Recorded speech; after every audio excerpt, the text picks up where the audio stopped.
Alrighty, Buster. We better mosey on back to the ship. Whoa. Stop the presses. What? Looks like old Charlie Charming's got a little business to attend to. 你能搏斗吗，勇士？ Can I fight? Hey, give me a quarter. Why? Gonna find out my future. Let's have it. What's in store for me, Pop? 你对这些牌有疑问吗？ So, when am I gonna hit the jackpot? You know, all that glitz and glamour.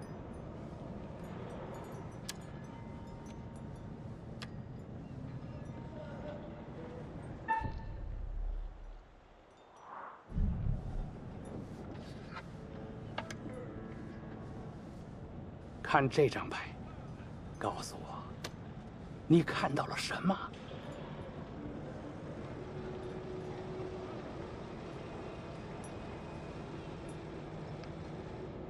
It looks like a fish?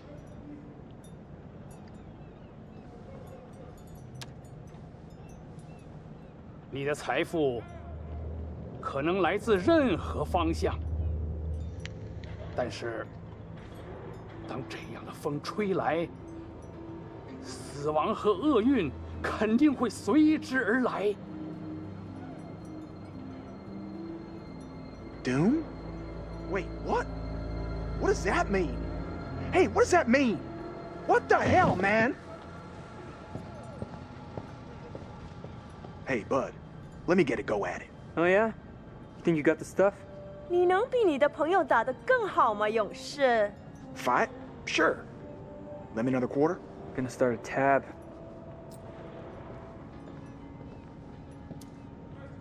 I'll give it a whirl.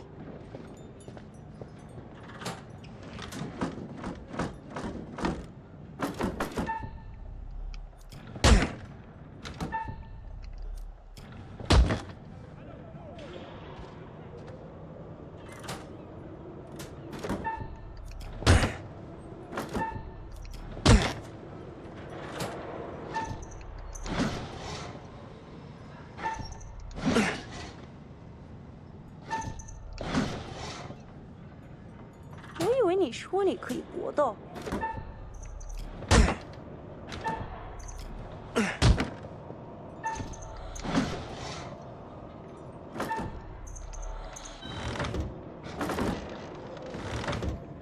谢谢你来玩。Have a nice day. Hey, Chuck, we better get back to the ship. We don't want to get stranded. Come on, man. Just let me ask another question. We really need to get back.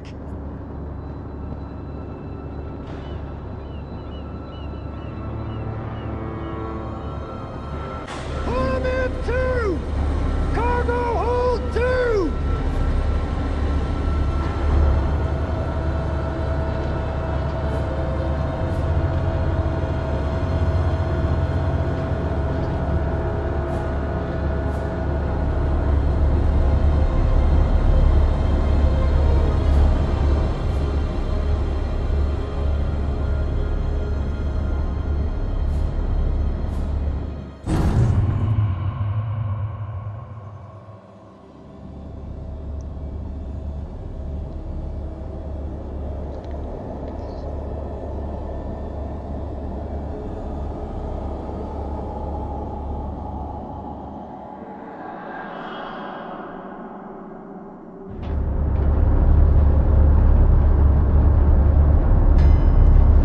Hey, man.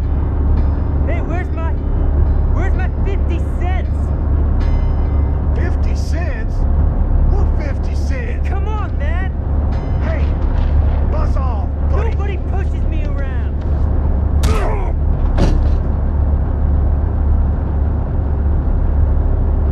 In my medical opinion, these men appear to be drunk off their rear ends.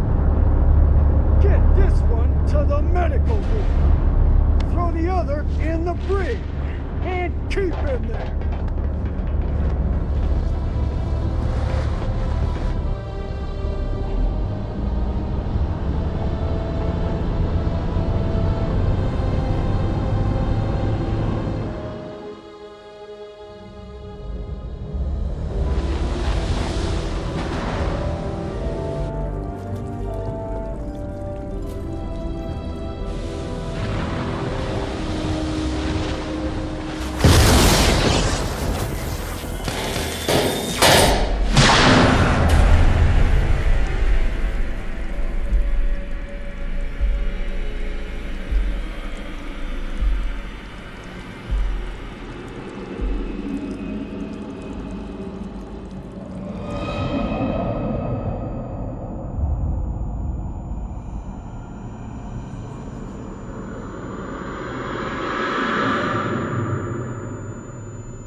Howdy, Charlie.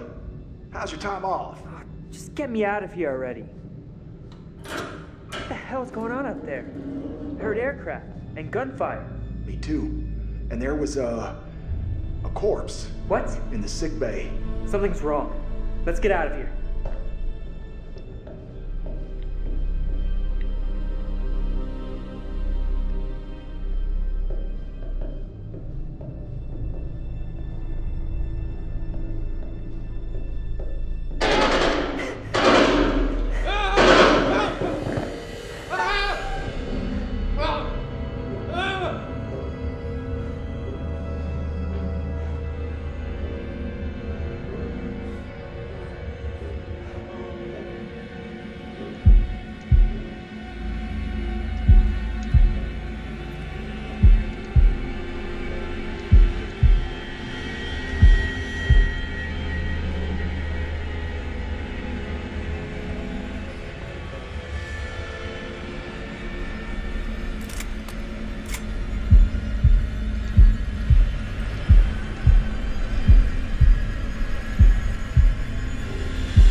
What the hell?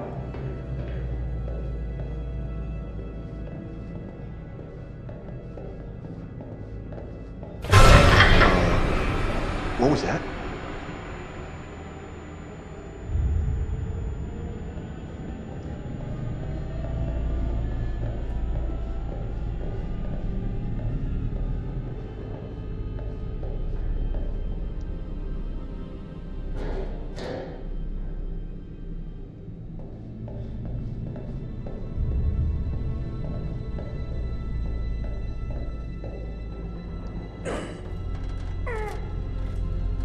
Hey, Charlie, help!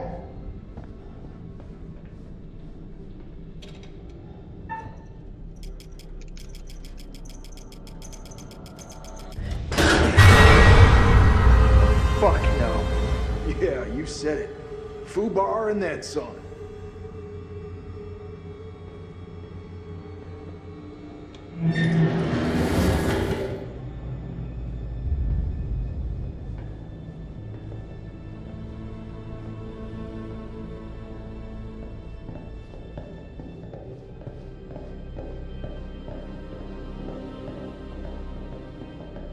God damn. Another stiff? Oh, damn it. Buckley. Last time I saw him in the mess hall, he was fit as a fiddle. Poor fucker.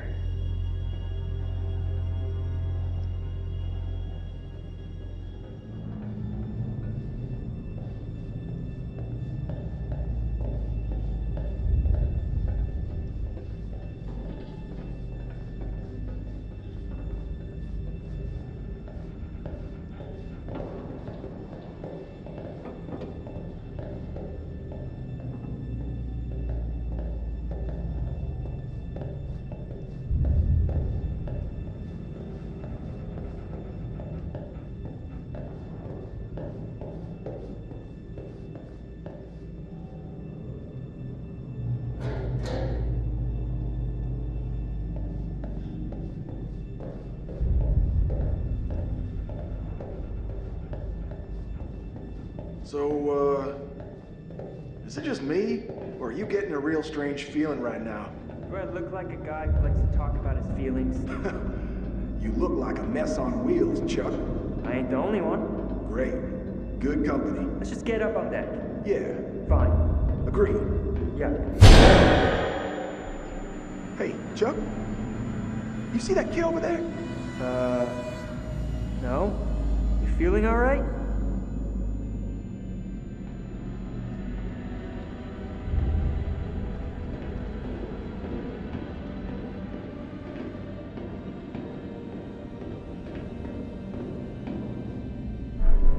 Charlie, get over here.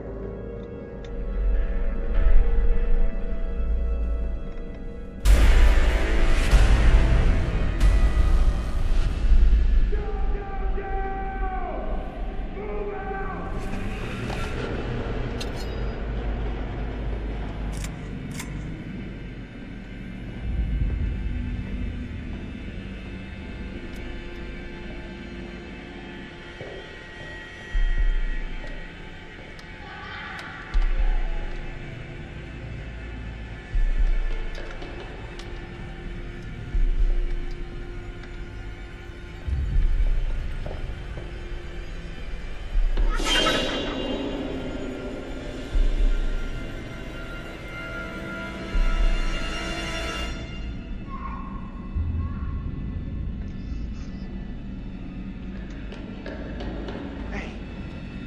Come here.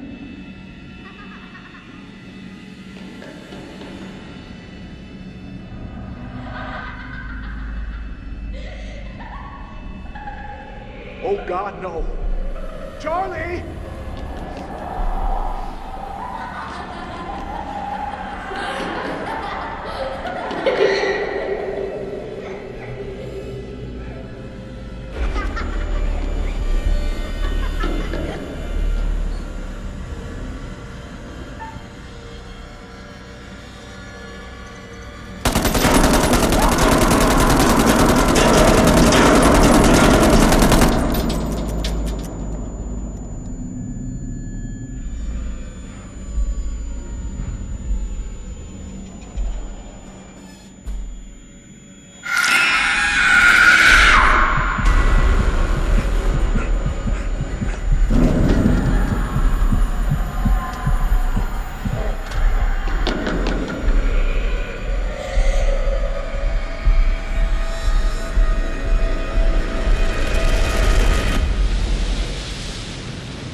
Mayday! Mayday!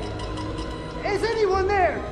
Hello? Can anyone out there hear me? Give us your location. I mean, give us your location. Oh, come on! Come on, damn it!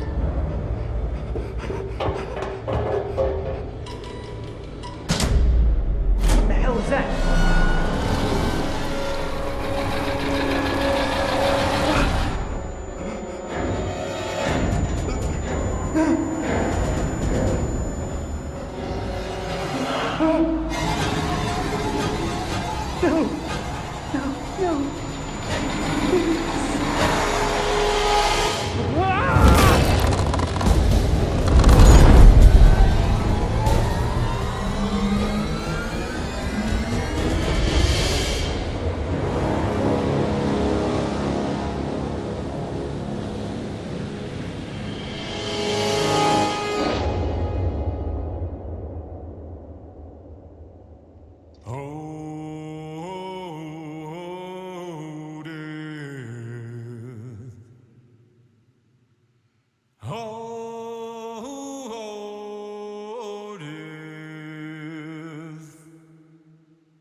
Won't you spare me over till another year?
Hello, and welcome to my repository.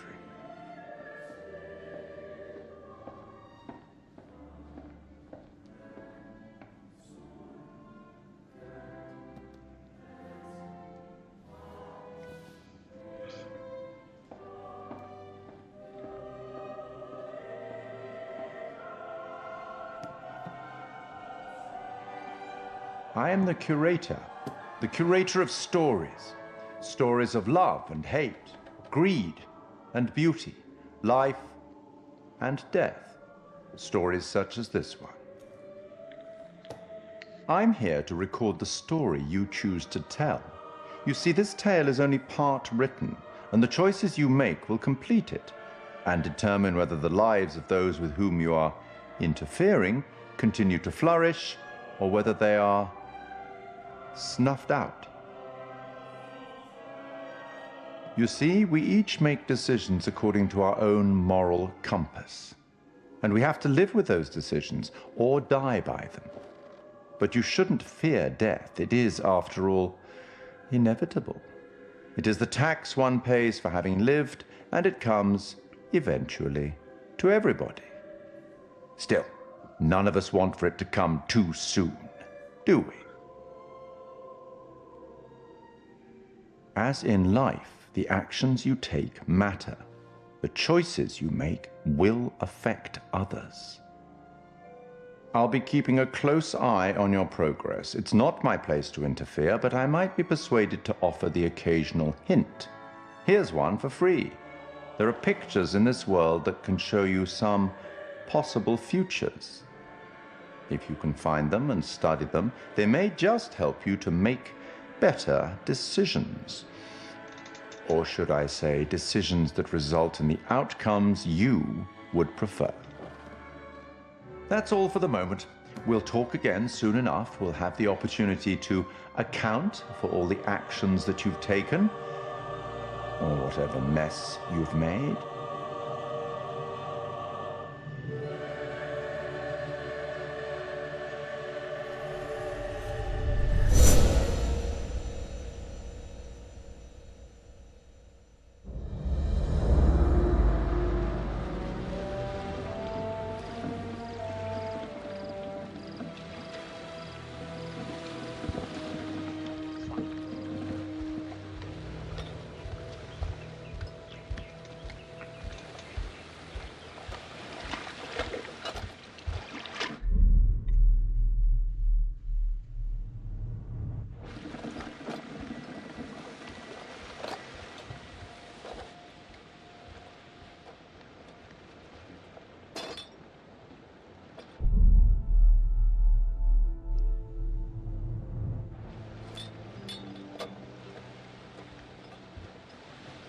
Think we got enough?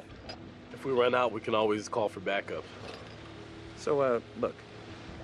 I've never been down there before. Down? The water, diving.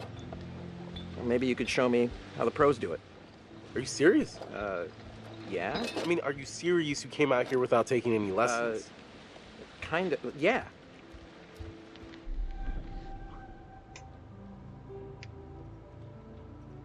I wanted to. I just didn't have time, you know? I had to work all summer. Fair enough, fair enough. Whoa, careful. That dive cam is, like, super expensive. Look, bro, be cool. What? Julia and Conrad are, you know, how do I say it? Super fucking loaded. So? So don't sweat the little stuff, man. It's not cool. Don't make me regret letting you tag along. Tag along? Seriously? I thought I was invited. Julia wanted you to come along. For real? Julia? Yeah, man. She wanted you to come. And I wanted her to see how cool you are, which you're not. So be cool. Capiche? All right, amigo. Calvary's almost here. Cool. Sorry I'm a little snappy. I'm just... We knew medical school would be stressful, you know? Total shocker. And man, the long distance thing with Julia, it's been rough. Yeah, I gotcha. It must be tough. No worries, man. Huh? Yep. Right on cue. What? Conrad doesn't think we have enough beer. Ah. I guess I keep these in an undisclosed location. Yeah.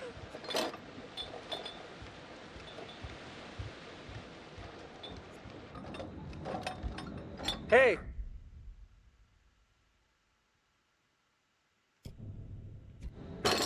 So, can I get your input on something? Yeah, what? Just, kind of a big thing I'm trying to make a decision about. About finishing med school? No, but it's just, kind of a big life choice, you know? I don't know what's the right thing to do. Go with your gut. If it's right, you'll know. Hey!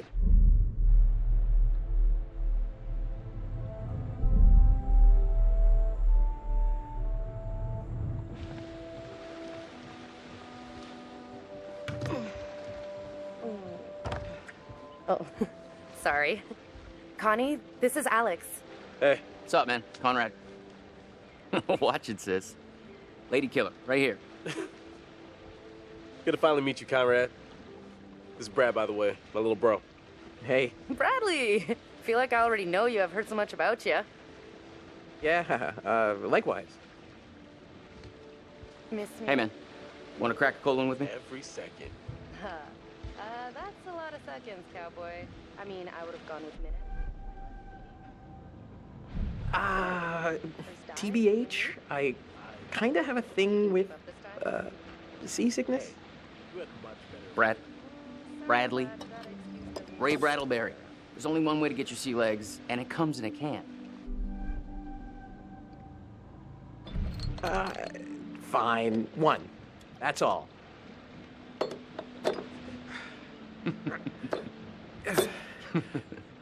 Right on, Bradical. I like the cut of your ship. It's jib. Don't ruin it. You ever do any diving before? No, actually. Never done it before. Water virgin. Nice. Hey, we're gonna pop your cherry. Together. Gonna be gentle.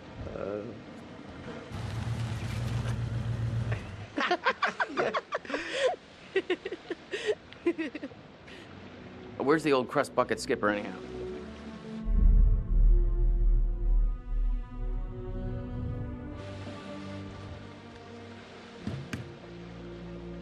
I'd invite you to make yourselves at home, but, So is everybody on board and ready to go?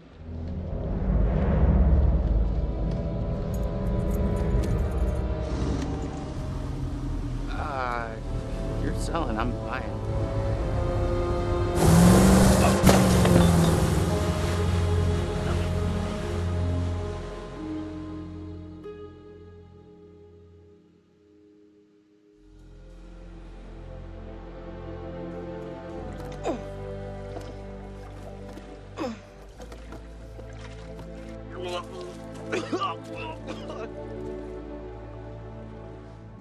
That's it, get it all out. Yeah. You, wanna go lie down? Yeah. You know, maybe I should. Yeah. Oh boy. See those hot pics. What about over here? That's pretty far out of the way. I'm just thinking about backup targets in case we don't find anything on the dive cam. Listen, to be honest, I've never heard of this wreck you're looking for. Usually these things are crawling with divers. Yeah. This one's different. I'm just saying, if it gets too late, I know some nice places where you can just take, you know, a nice dive. Brad did his homework. If he says the wreck's here, it's here. Okay, look, you're the client. I'm just saying we don't have unlimited daylight. I'm gonna go help Conrad and Julia with the camera. What you got?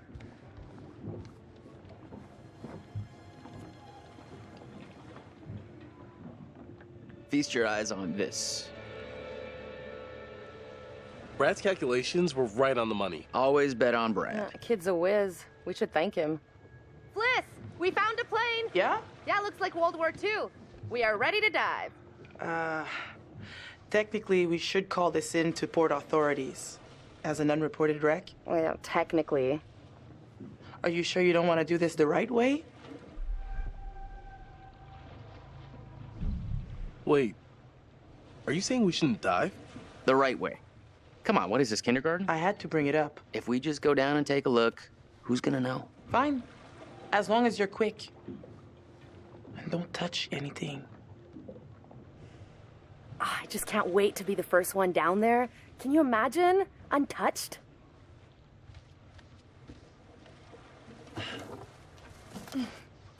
We should be ready to get you guys in the water in a few. I'll set up the tanks. The boys will do the final checks.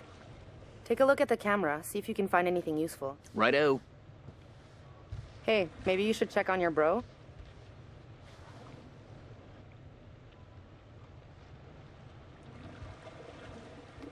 Hey, hey.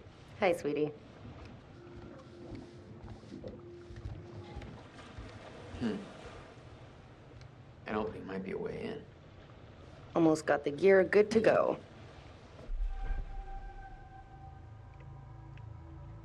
Need an extra hand? Never used a rebreather before. I think we're in good shape. It's probably not a bad idea for you to have a clue how these things work. Gotta say, not too happy with our captain at the moment. Yeah, I know. Let's just play cool for now. Cool? Why? There's no point in antagonizing her. If she tries to keep me from doing this dive one more time, that's it. Gloves off. That's fair. Just don't force her hand. All right, I'm gonna get these rebreathers set up, and then we'll go through the final steps together. Cool. Just holler at us when you're ready.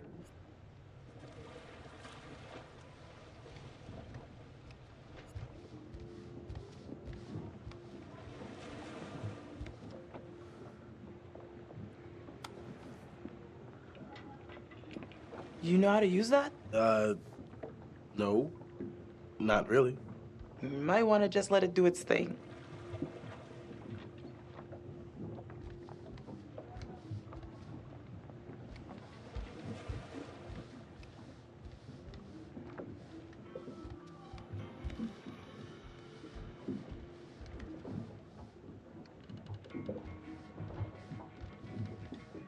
What's up? How you doing? Sorry, that brewski got the better of me. Jeez, man. You should know how to handle your liquor. Lay off. I was just trying to bond with Conrad, like you said. Like guzzling brews? Come on. Okay. You go hit the high seas. I'll be up when I'm good.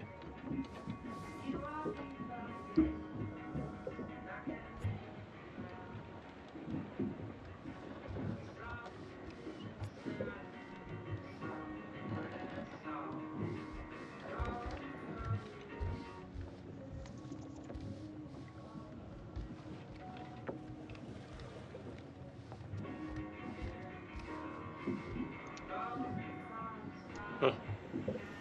What am I looking at here?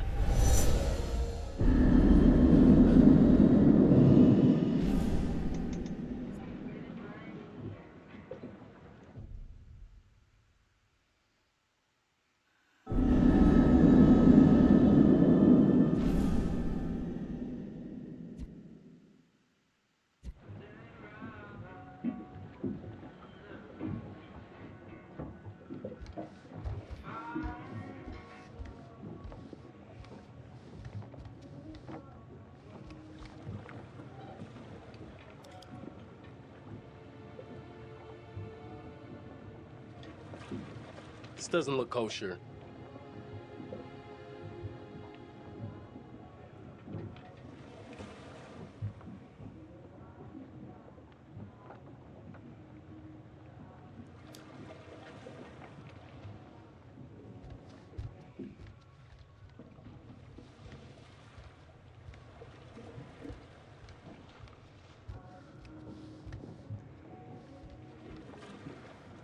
Hi.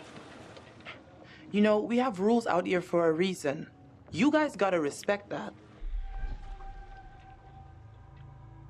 Fliss, we paid a lot of money for this particular dive, and this particular spot. Every time I take a group of you people out, it's the same thing. No regard for anyone else's customs. These rules are all pretty basic stuff. How much experience do you have with these kind of dives? Dived a couple wrecks over the years. Not an expert, but, you know, experienced. If this is your first unreported wreck, then you should know there's a very specific protocol you have to follow. For all you know, this could be a war grave. Disturbing it would be illegal and immoral. Fine.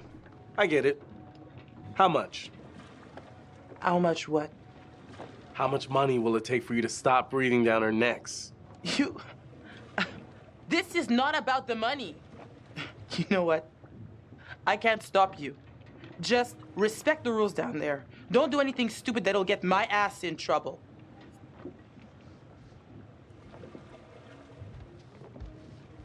Hey guys, tanks are ready. Thanks a lot. Zing. Okay, so this is the rebreather. Way cooler than a regular scuba setup. It takes all that CO2 that you'd normally just exhale into the water, and instead, it gets totally reused. Then it reduces decompression time on your way up. State of the art. Okay, O2 check done. Whoa, eager beaver, you gotta check your O2 first. Looking good, Jay. I'd like to take you underwater. Hey, that's my sis you're talking about. You know it. Oh, hey, guys. What? Jesus, why are you so loud? I almost completely forgot. When I was looking at the dive cam, I saw this huge hole in the tail. Kablooey.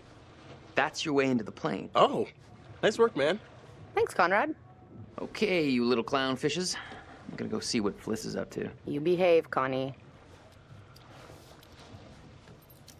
Looking for a first mate, Captain. You just don't give up. You're on camera. I'll take the wheels. Let's get a before photo. Wait is interminable, but soon it will be you and me. Out of the frying pan. All right, kids. Good to go. Just remember the rules, please. I got the bang stick. Yeah, I heard that about you. Ha ha. You ever have to use one? On a shark? Nope.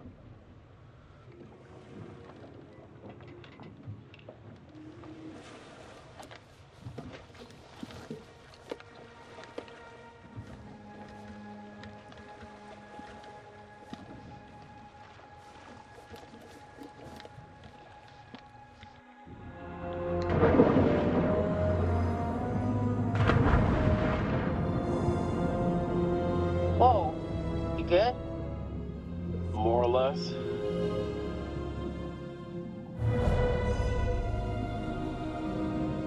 Too bad Fliss is so uptight. She acts like we're going to ransack the plane. Hey, a souvenir would be cool. It's not like one tiny little thing would hurt anybody. I won't tell if you won't. Not like they can scan the wreck every night at sundown. There. That shape. That's gotta be it. Whoa. That is, like, way bigger than I thought. Damn. It's pretty intact, too. This is a fucking remarkable find. Let's swim around a little and find a way in.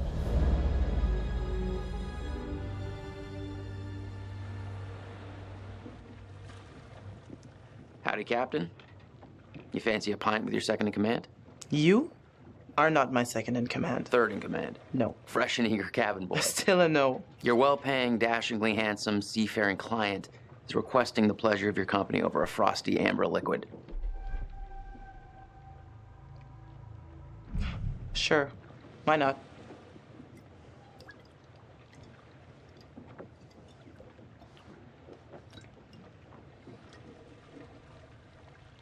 Pretty nice ride you got here. Where'd you get the cash? You know it's not polite to ask a lady about her money. Fair enough. I was just thinking about buying a boat myself, and I thought maybe you'd like to point me in the right direction. It would be my singular pleasure to help you part with your money. You know what? I better spend some time keeping the Duke of Milan shipshape. Aye, aye.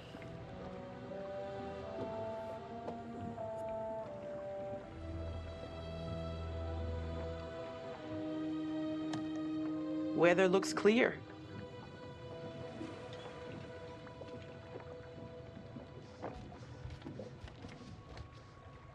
Hey there. How's it hanging? You can monitor the dive while I do some boat maintenance. Not a prob, Bob. I'm serious. You can't fuck around with this stuff, Conrad. Do it for real or don't do it. Yeah, totally. I got you. Serious. Rich kids can just up and take a vacation whenever they goddamn please, I guess. Howdy, Captain. How's the sea? Big and blue. And how's the sky? Brighter than you. Boom!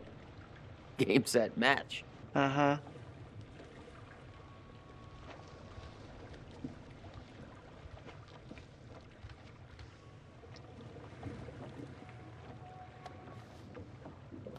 Wow. That is not your everyday wreck. I hope those clowns don't get me in trouble.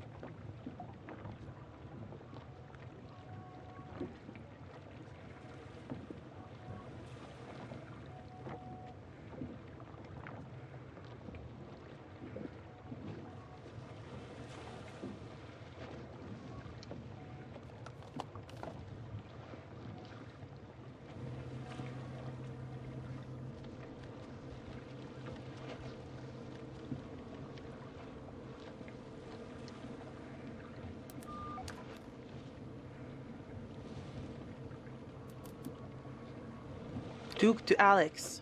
Duke to Julia?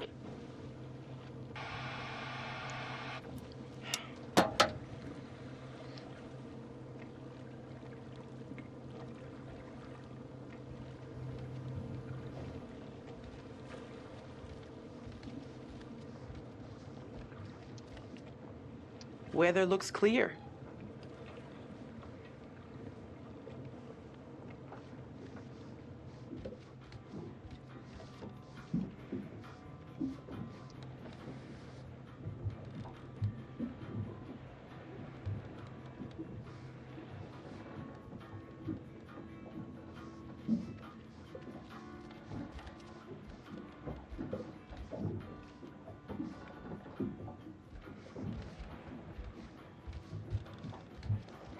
How's it going? Knocked out by cold frosty. Man, I feel like such a wimp. Yeah, well, go easy on the booze. It doesn't mix well with high seas. That's how accidents happen. Roger that. Hope the lovebirds are having the time of their lives down there.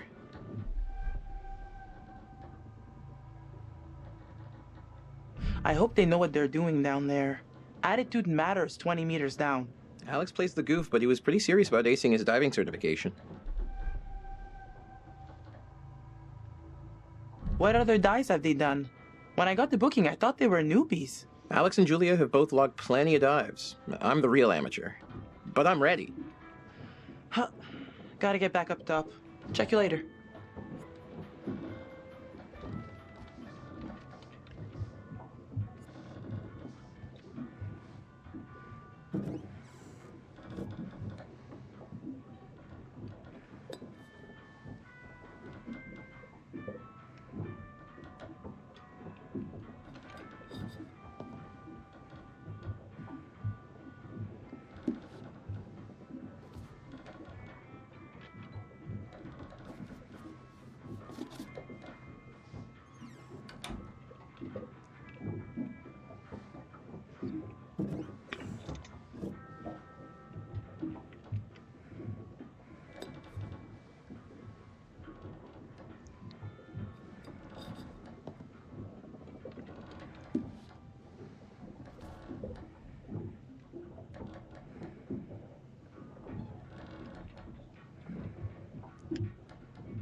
Brad, you okay? Yes?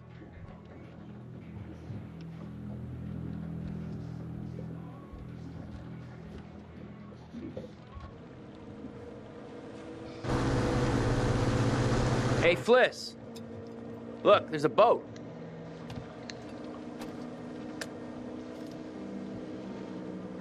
What's that about? That is not the Coast Guard. So we're not under arrest. How should we handle this? This feels off. Just be quiet and don't say anything stupid, okay?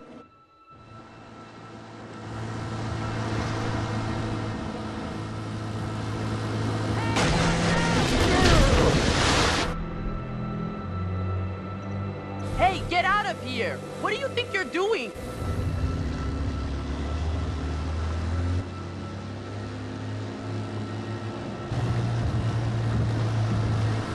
Hey, we got damage here. You see this? Look at our boat. We can take care of this, man. It's not a problem. What do you think? Like, $10 cover it? Oh, whoops, my bad. Let's make it 20. Well, shoot, you think it's more like 30? I can do 30. All right, you guys drive a hard bargain, but I'm with you. Here, let's just throw in the whole pot.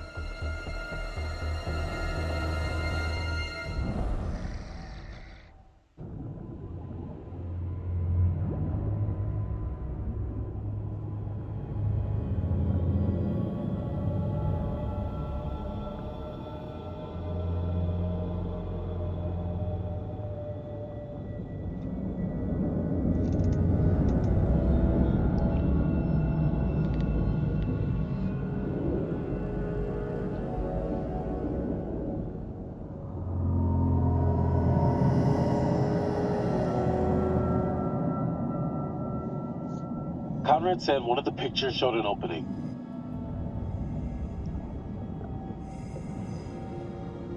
The turret. We can get in through there.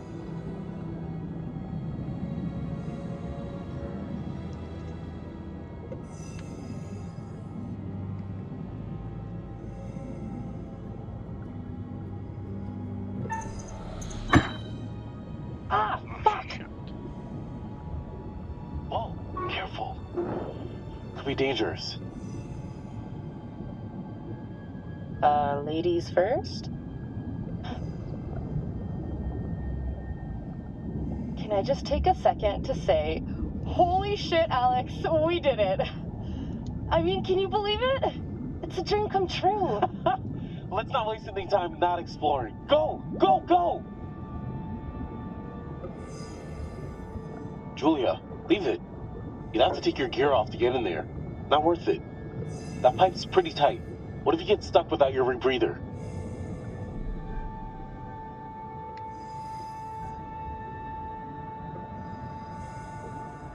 No! Bad idea. Maybe it is kind of dangerous.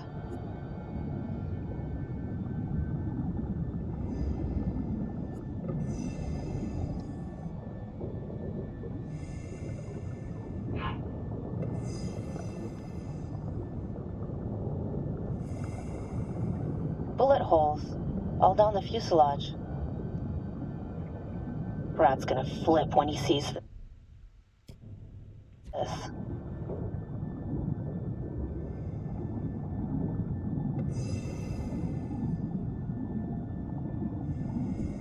Check it out. They reconfigured the bomb rack to hold lifeboats. Interesting. One of the rescue boats is missing. Think they were using it? Let's see what else we can find.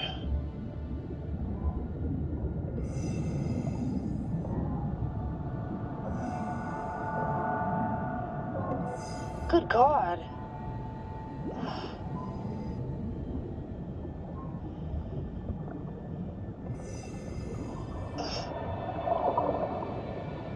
Ugh. Ugh. He's holding something.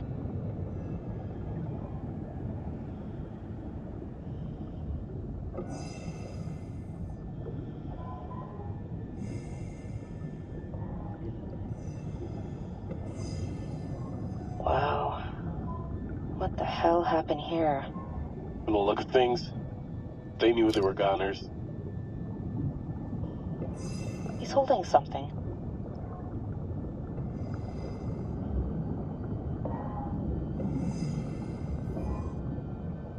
You hear that? Let's check it out.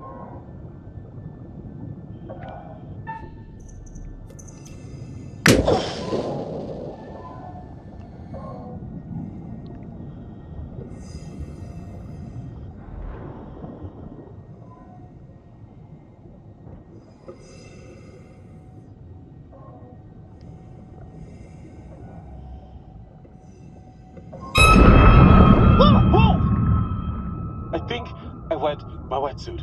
When life gives you lemons. Ew.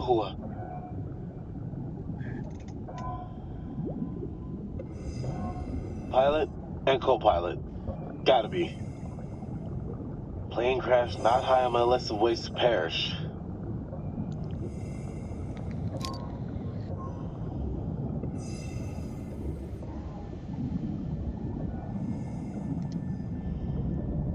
Easy now. This stuff's been down here a long time. Yeah.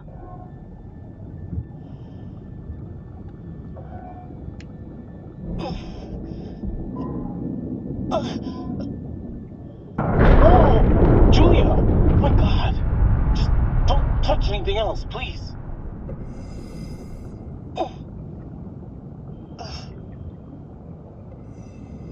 He's holding something.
Fuck it. I'm just gonna go for it.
You do something stupid down here, that's it. One chance, you get that? Chill out. I'm fine, see? No problemo. This says it was a rescue plane. Launched from a U.S. base.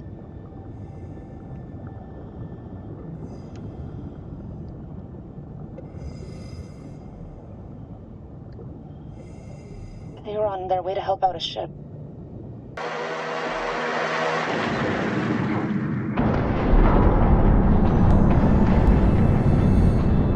We gotta get out of here, now!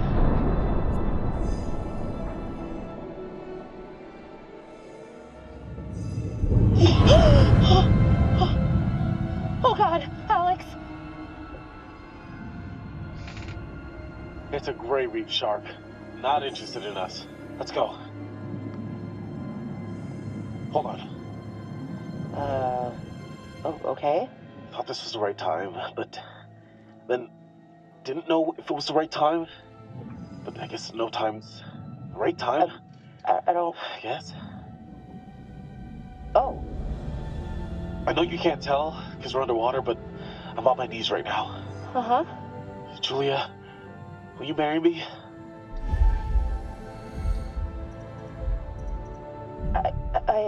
Oh, crap.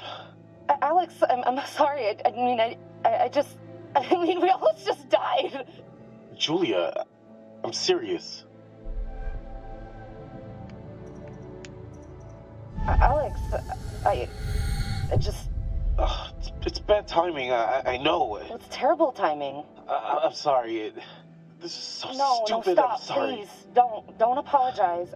I just need time to think about this. Like, you know, like when I'm not about to die at the bottom of the ocean. Fliss, this is Julia. We're coming back up. Over. Hey, where'd that other boat come from?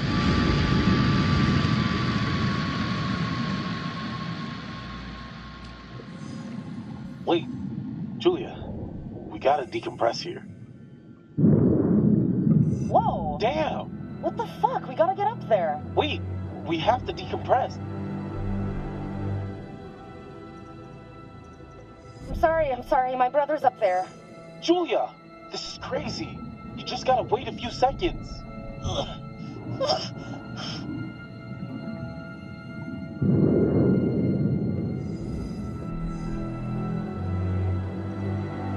God, this is taking too long. This is torture.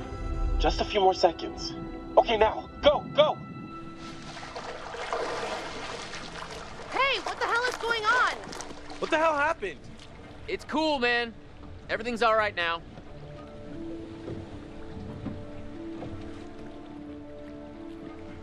There was a little, mishap with the barbecue. Jesus, looked like the whole boat was lit up. So, why are you paying the ocean? A group of fishermen came by and damaged their boat. Well, they got caught on the dive line. Oh, that's what happened. Yeah. So then Ambassador Conrad figured the best move is to show him he'd rather throw away his money than give it to them. You're an asshole. Whatever. Who cares, right? What I want to know is, what'd you guys find? Well, we found the plane, and it is huge, full of cool stuff. Unfortunately, we did not leave it as pristine as we could have. What? Why? The dive line, actually. How bad? There's no cockpit anymore, for starters. God, well, that's just fucking perfect.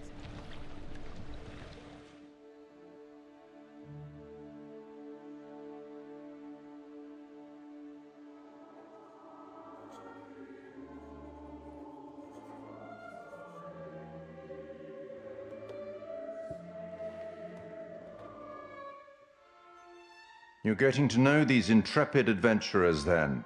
Alex and his little brother Brad, trying to swim with the big fish. Both seem out of their depth. And Julia, the love of Alex's life. If only she felt the same. What about Conrad? A bold fellow, you might say. Or maybe you'd say arrogant. And then there's Captain Fliss, strong, forthright, stubborn. She appears somewhat immune to Conrad's charms, so far at least. Let me reassure you, you help them to make some decisions they'll value later on. You're doing well.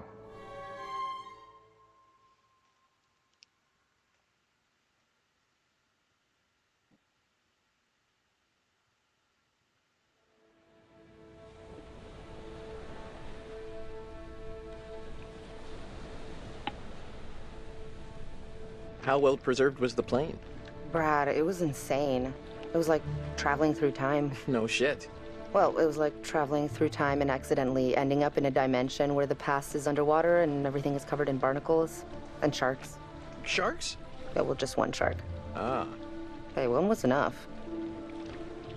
Wasn't Conrad gonna get us some more beers after he helped Fliss? Maybe he decided, hey, I'll drink some, and then he got drunk. And since he was drunk, he forgot to bring it to us. And he just kept on drinking, and he drank all of it.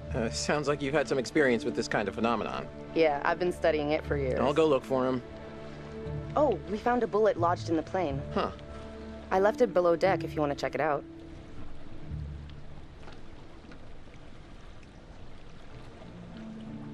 Can I ask you why you said no?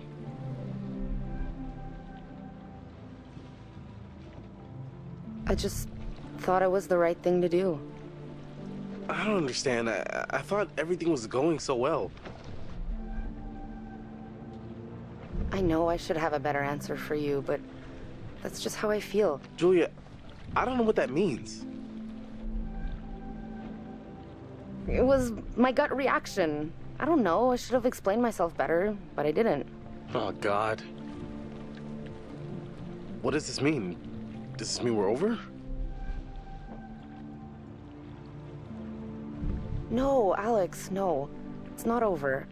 But maybe when we get back, we should, talk it out. Like, for real. Damn it, Julia. Let's just have this trip together.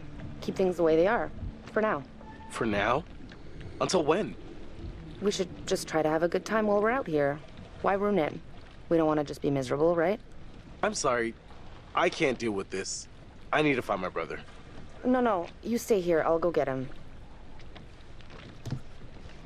Hey, you seen my brother? Or Fliss? No, I got distracted. Let's go get him. Sure. So, which one is, where the magic happens?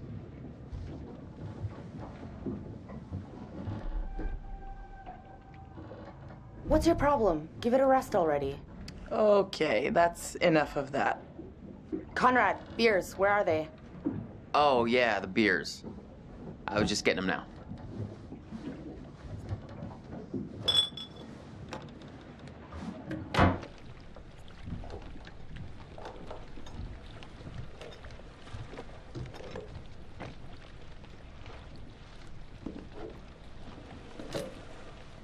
All right, now that everybody's here, let's take a look at the navigator's pad we found.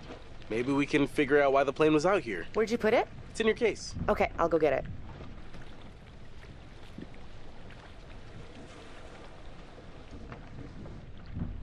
Alex, holy crap. Were you guys, like, in the plane when it broke? Ooh, got out in the nick of time. Skin of our teeth. Well, our skin was almost in a shark's teeth. What? Yeah, didn't I tell you there are sharks around here? No. Most of them aren't dangerous. Oh, yeah, the friendly sharks.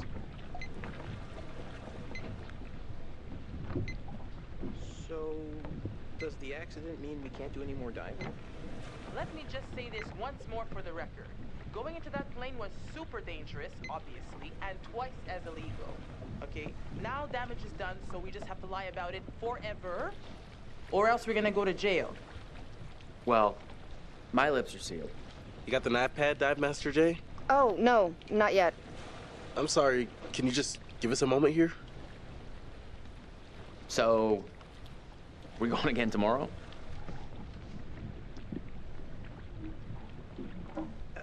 Yeah. It seemed a little too dangerous for my blood. Don't sweat it. I'll go down with you and we'll be fine. I'm gonna go find Julia. Hey, almost time for barbecuing. Got the pad yet? Sorry, I got distracted. No worries. Let's go get it.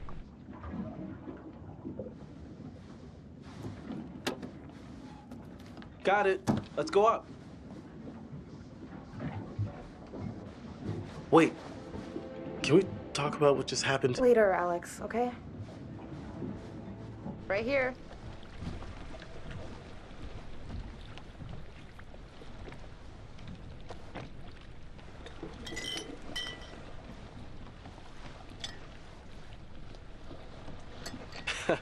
You'll get no resistance there. All right, everyone. Check it out. Manchurian gold. Who wants to find some sunken treasure? So what do you think, Captain? Coordinates? Those are coordinates, all right. Maybe the plane's destination? You think we could get there by tomorrow? It takes a couple hours if the weather stays steady. Wow. You find anything else? There was a flight plan on board that seemed to indicate it was a rescue plane. Yeah, that makes sense. After the war, they turned long-range bombers into rescue planes. And then this plane must have been shot down because it was riddled with bullet holes. I found one lodged in the fuselage. Huh. And it was full of life rafts. Must have gotten shot down before they could deliver all the rafts. There was only one missing. Reckless, all of you. Excuse me? I told you to leave everything down there alone. Oh, come on. We've been through this already. I'm not talking about the law. No, hey, they were respectful. No, you did whatever you wanted. Whatever you took, it was too much. Oh, come on. No one knows we've even been down there, and I don't think ghosts can talk. You Americans are all the same, huh? No respect for anyone else's traditions. You should have never gone down to that plane in the first place. It's bad luck. You think you can scavenge down there and it makes no difference, but every single thing you bring back has an essence. It's like a ghost you invite to the surface. Here we go. Huh. I never thought about it like that. You never think about much of anything. Well, maybe I never heard about such cool ghost stories. They're not cool ghost stories. Not like for fun. People drown in these waters and you have to respect their resting place. Damn straight. Brad, you got a fun ghost story, right? Yeah, I heard a story. Happened right around here, too. Let's hear it. We could all use a good show. I don't know if Brad is really the scary type, you know? Well, don't get too confident. This is a pretty scary story. Scare away, little bro. Okay, here goes. This story is true. It had happened right near here, in an old lighthouse. Classic setup. Wait, true story? Where'd you hear this? If you need to know, it's ripped right from the rotting pages of the terrifying, ancient in-flight magazine I was perusing on our way here. The lighthouse stood atop an atoll, isolated from the rest of the world, a lone beacon in the night, a sailor's respite. The lighthouse keeper would hear the waves pounding the rocky shore. One misty morning, he comes upon a woman, covered in blood. She's stumbling down the beach. He hurries to her aid, and she falls into his arms, sobbing. As he hurries her back to the lighthouse, he asks where she's from. He doesn't waste any time. Smooth. He of the one-track mind. The woman answers, I live here, in the lighthouse. My parents are upstairs right now. Twist. Of course, the lighthouse keeper says, that isn't so. Of course, he's lived there alone for years. And the woman becomes hysterical and insists her parents are upstairs.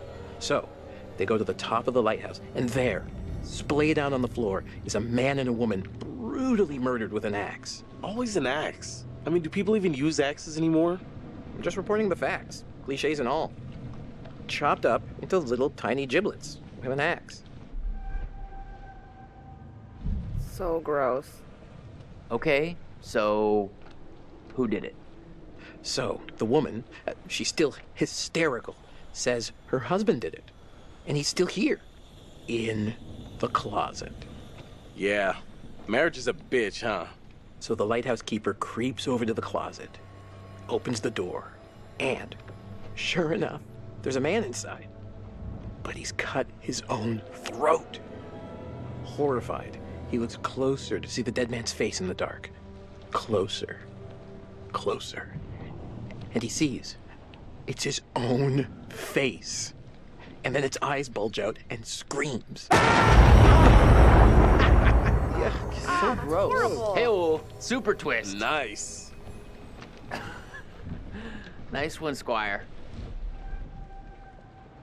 Oh, come on, that wasn't scary. Heavy on the cheese there, corn dog. Okay, you've all had your fun. We should all turn in. There's some weather heading our way.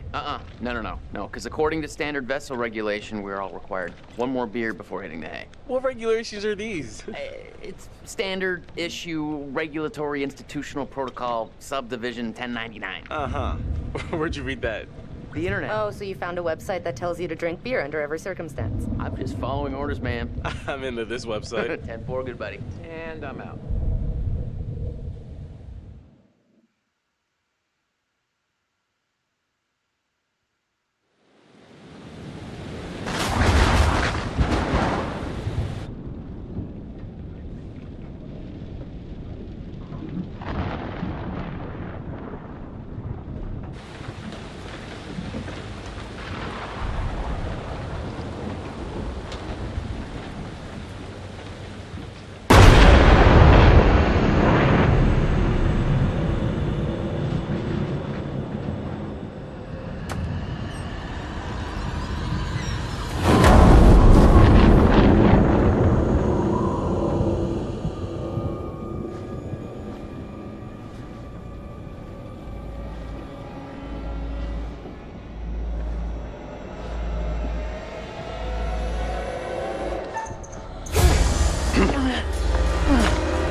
Julia, you okay? I think so.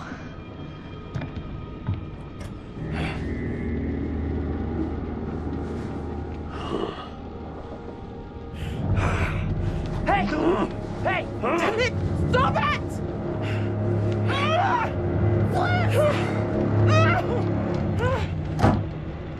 Almost free.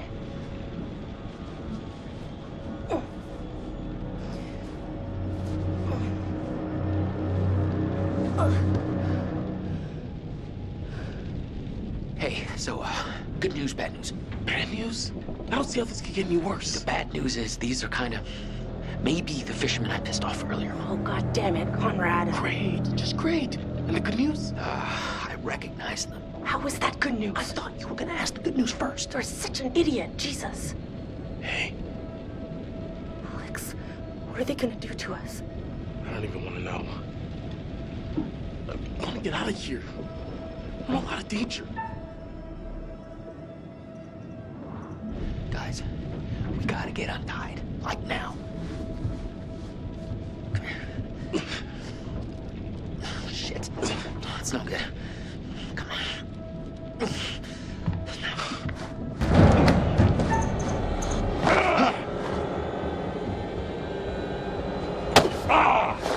Fuck out. I'll be back for you later. Conrad! Nobody knows you're out here, little lady. You're all alone with us now. Let's make the most of it. You can go fuck yourself, you piece of shit. You're the little lady.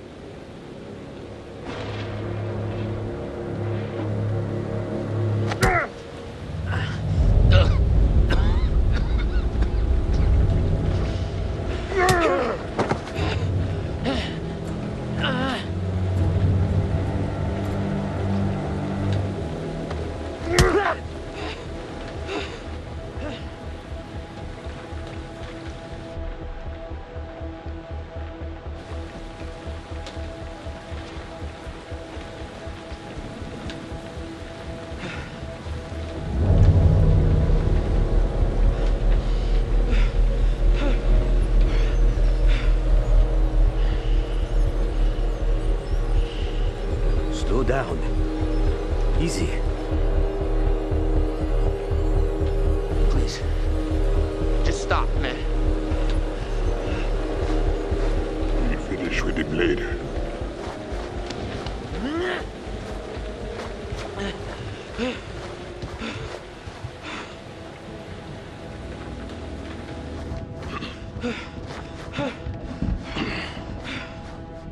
Be on your best behavior, little man.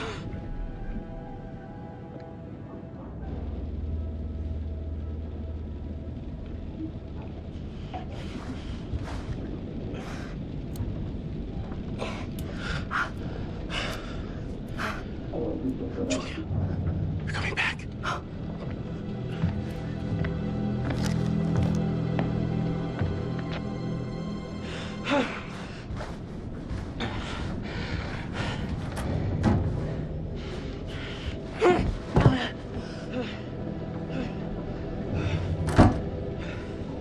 Oh, Jesus, Conrad.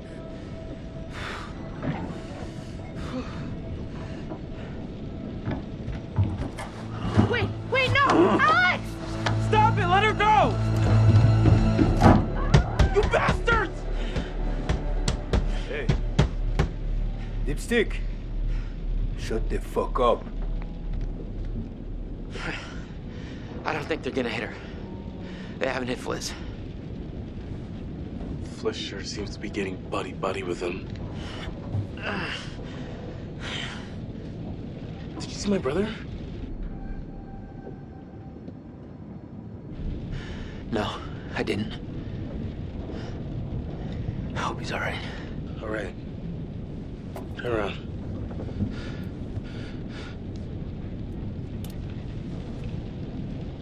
Don't let them see your hands. Once we get Julia back, maybe we could take them by surprise. Okay, they're coming.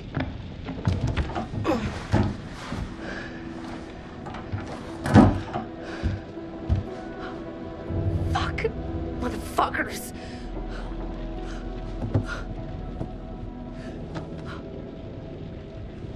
Hey, are you okay? What did they do to you? I'm fine. They didn't touch me.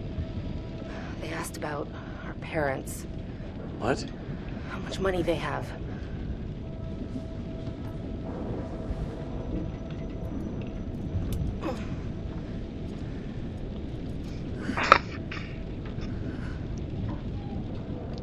Now we just have to wait and see what they want to do with us.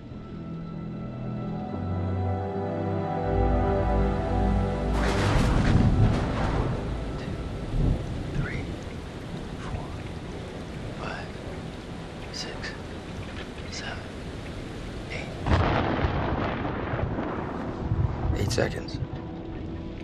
The storm's 8 miles away. They came here on a boat. Maybe we can take it. Yeah. Yeah, it's a speedboat. The main guy here. He's got a gun. Well, at least one of us can get on their boat. Get some help. These fuckers need to pay. We gotta take them down. They can try to fight back, but if we had the gun, they'd be forced to surrender. 7 seconds. I can get out through the window. We gotta break these off first. Too loud. They'll hear it. We're gonna break them during the thunder. Good call. I climb out the window, climb around the side, and hit them from there. We'll take them from the other side. Don't leave us here, okay? Okay, let's do it. 1, 2, 3, 4, 5, 6. What the hell are you thinking? What the hell, guys?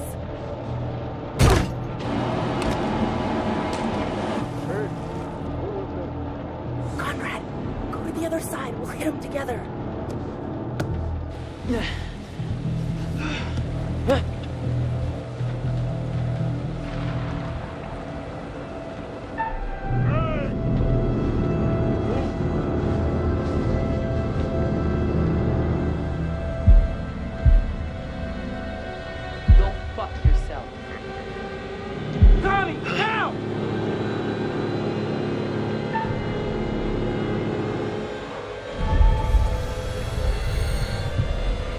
You know what?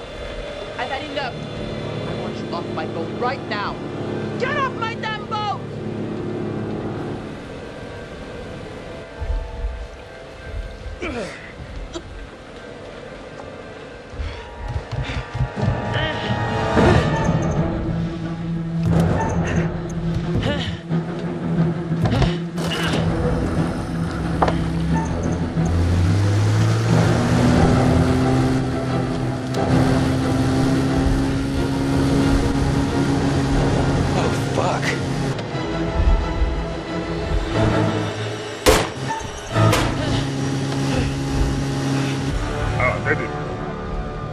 Catch him with this old junker. Bring them downstairs. Take this. Use it if you have to.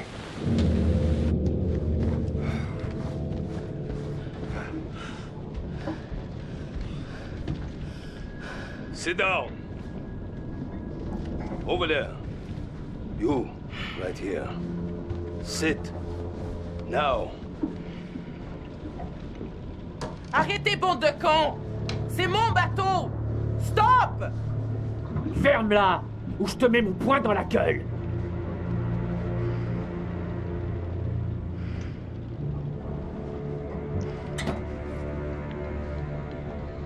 Olsen! Come here!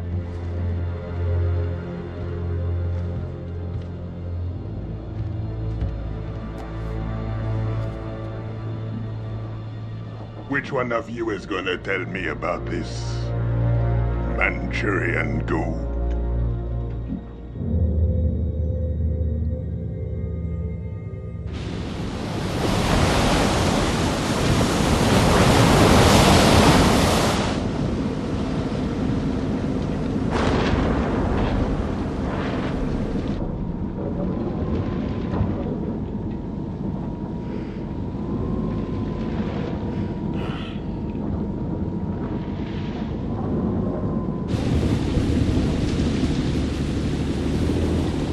Connie can take care of himself. All right! Shut the fuck up! Oh, give me a break with that gangster shit. I don't think you fully comprehend the severity of your situation, sister. I'm just gonna say it. Fliss has gotta be in on this.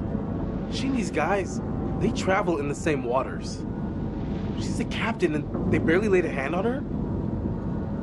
I bet you told them about the Manchurian gold. They're in cahoots.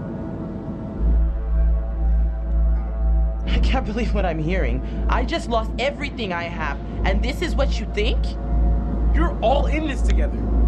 This was a trap, and you set us up. Yeah, asshole! Put a cork in it.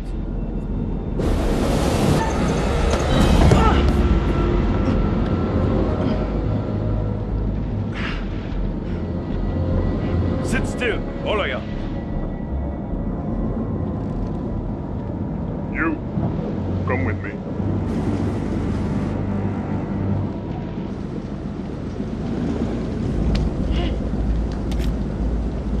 Find out how long the storm is gonna last. If you try anything fishy, and there'll be consequences. Get it? Duke of Milan requesting weather update. Over. Duke, we read you. Everything okay? Over.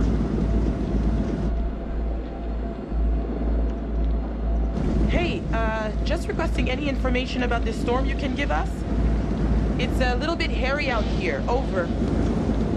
Big storm coming in from the east. Gonna hit you pretty hard, but should pass through your coordinates within an hour. You sound a little stressed, Duke. Please let me know if you need assistance. Not used to a little weather freaking you out.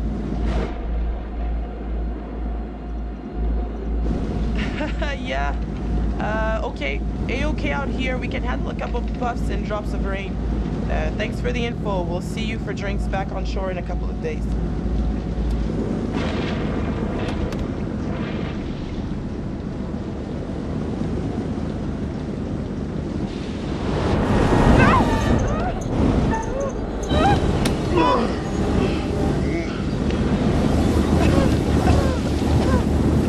Everything's better when we help each other out. You get that?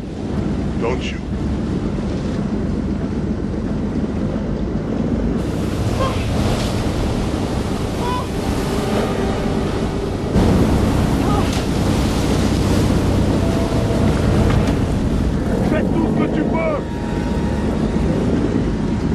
Wait! Okay, yeah, just cut it all loose.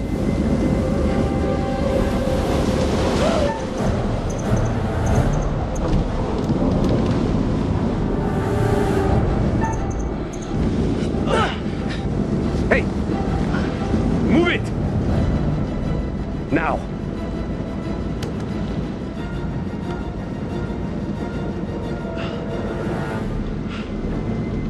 Could you have left me any faster? Just trying to stay alive. Anyone know about Brad? Is he hiding somewhere? I don't know where he is.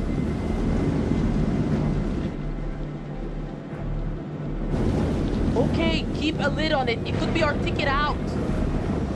Brad stays hidden. Better off down there than with these psychos.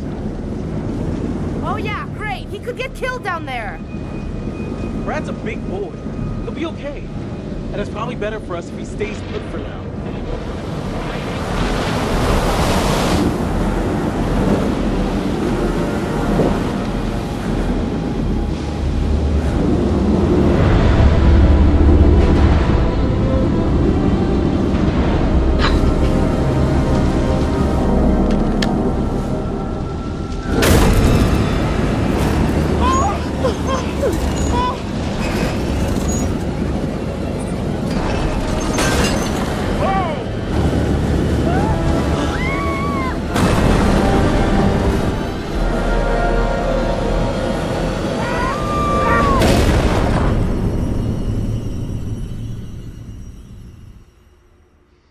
Everyone's still alive.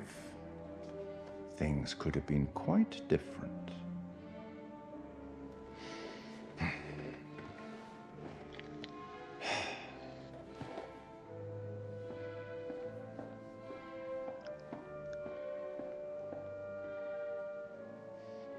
You appear to have saved somebody.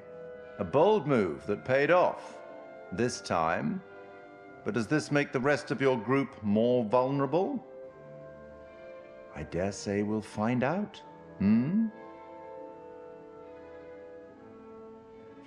Kind-hearted creature I am, I'd like to offer you some forewarning of what's to come.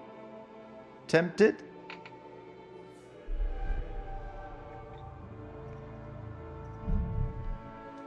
You're going it alone. Independent. Admirable. Possibly foolish. We'll learn soon enough. Anyway, now that you've reached a point of significant distress, I presume you're eager to get back to your story. But here's a thing. Everything may not be entirely as it seems.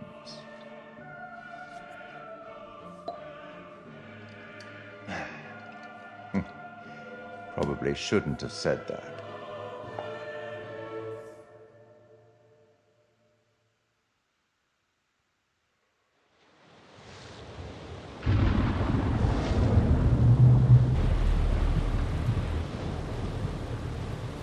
La porte! La porte! Vite! La porte!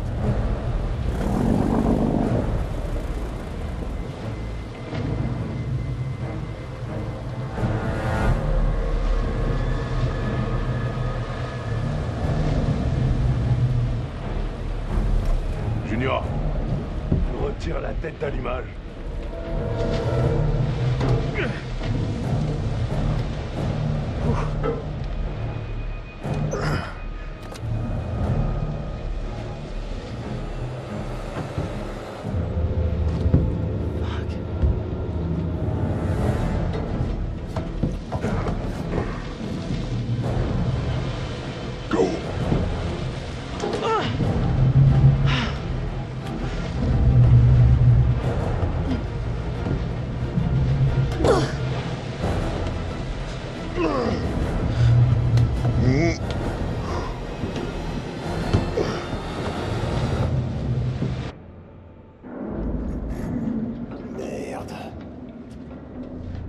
Mais on est où, là?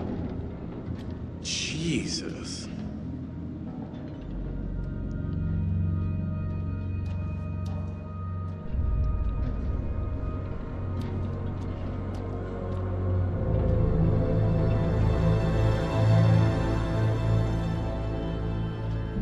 Go on, keep moving. Il est énorme, ce navire. Cet endroit, c'est un foutu cimetière.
J'espère qu'on est les seuls ici.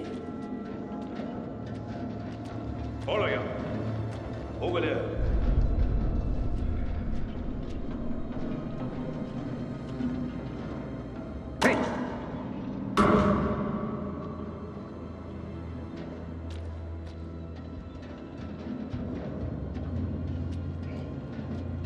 whole place is a floating death trap.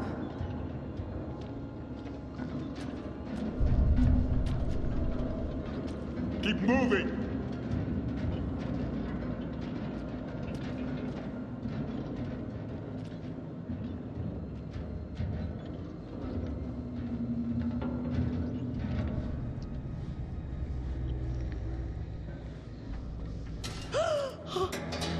Move!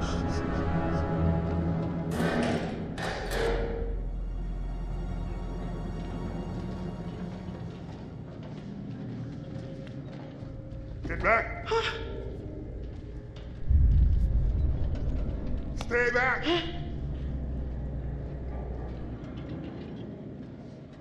Move! This is not the kind of place Get back! Stay back!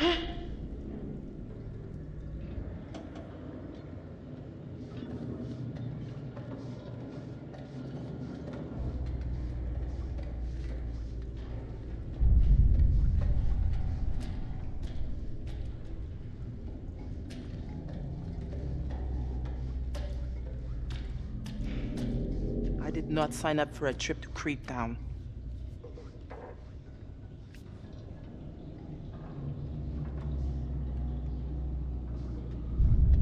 Pourquoi on se tire pas d'ici? Je préférerais être n'importe où qu'ici. J'ai vraiment envie de savoir ce qu'on va découvrir là. Continue. What are these guys gonna do with us now?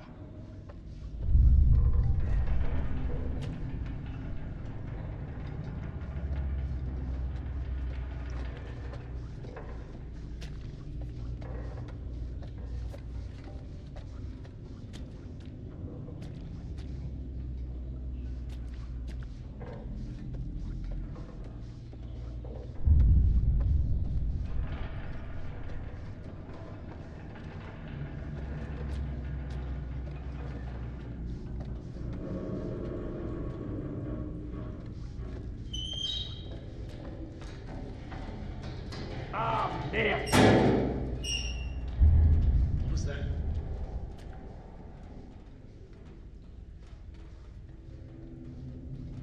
Oh shit!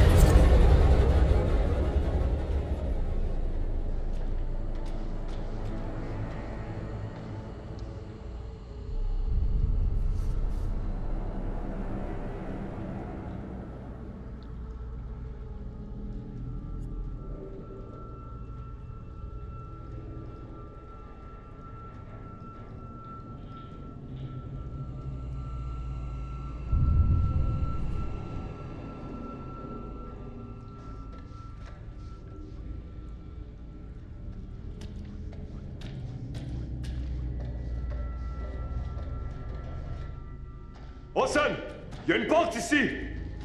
Okay, all of you, into the room.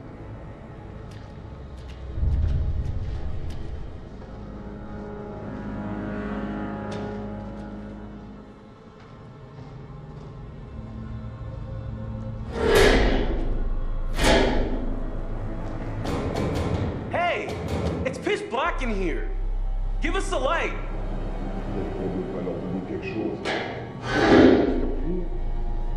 Oh.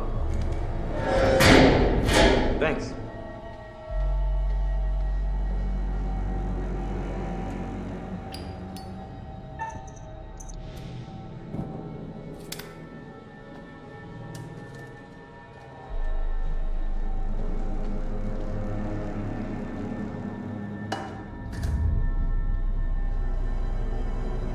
What the hell is this fucking place? It has to have something to do with the Manchurian gold. We're not far from those coordinates. Maybe this is the ship that was carrying the gold. Guess it's a possibility. We can't just sit around. We need a plan. Let's get back to our boat, get the hell away from here, and never step foot off dry land again. How's that for a plan? I saw one of the goons take something out of the boat. Distributor cap. Makes the engine work. The Duke of Medan is a floating brick without it. We need to get it back. While those guys are out panning for Manchurian gold or whatever they think they're gonna find on this floating coffin, we gotta take advantage and look around for a way out of here. Fliss, I just wanted to say that, I might have gotten things kind of wrong back there. Excuse me? I may have kind of prematurely come to the conclusion that maybe, you know, you're working some kind of side deal with these guys, or whatever. But I mean, obviously that's not true. They're being just as bad to you as they are to us, so, yeah. Allow me to translate. He's saying that he's sorry. Well, Well, your apology is kinda accepted. Cool. Cool.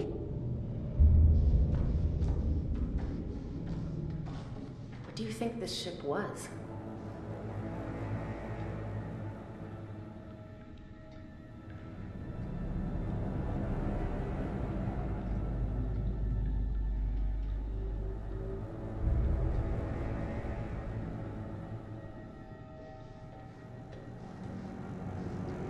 Alex, I'm really scared. This guy, Miller? Guy seems pretty spooked.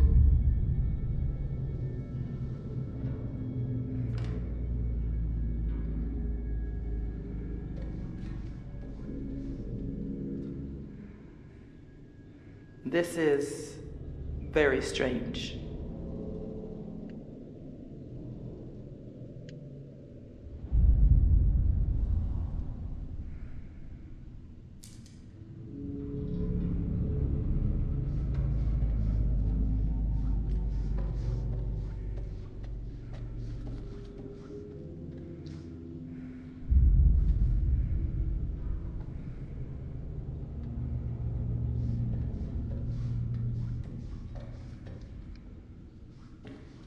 Hey, I found this letter that was never sent.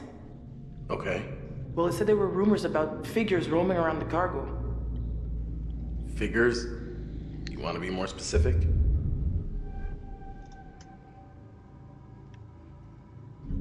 I don't know. Crews, they go on long missions, they get cooped up, cabin fever, they freak out, sometimes they mess with each other. Yeesh. And we've only been here like 10 minutes. I found this note, it was back in the bunk room. So it says that this guy, Patterson, kept playing sick, getting out of guard duty when he was supposed to be in the hold. I guess he did it like a bunch of times. Anyways, it doesn't seem like anyone liked it too much down there. So what I'm gathering is the crew, man, they were pretty creeped out by whatever the hell they were carrying on this ship. I just wish I knew what the fishermen were planning. Well, I hope they're planning on finishing me off. Huh? It's not like I have anything to go back to. The Duke, it was everything I had. Even if we get out of this, my life is over. When? What? When we get out of this, we will figure out what to do about your boat. Well, after our last attempt to, escape, forgive me if I don't hold my breath. So, what do we do? This is a fucking old ship, but maybe it still has a radio that works. Any idea where we'd find it? The bridge, above deck. All right. The second we get an opening, we gotta take it. And hope the radio still works. Okay, well, we're not gonna do anything from in here. We need to keep looking around and try to find a way out. Just be careful.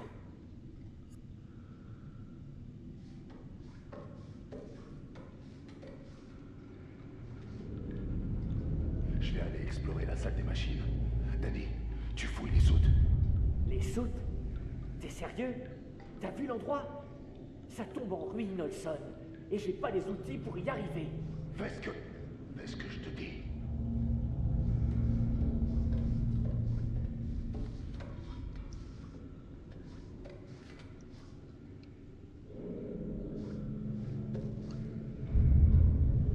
I wonder why they all left it behind.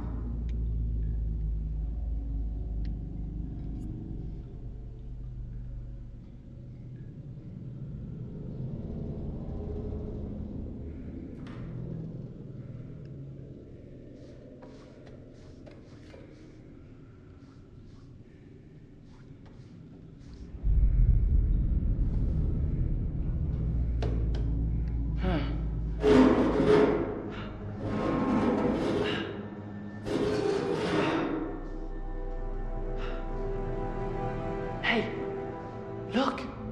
Look at this!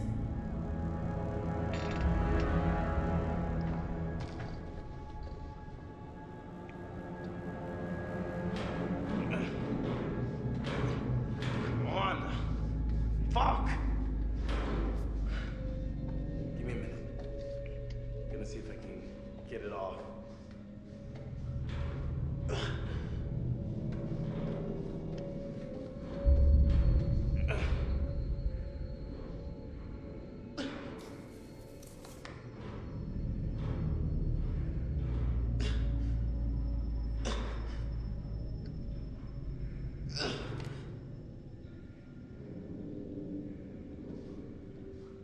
Stripped. Not gonna work that way.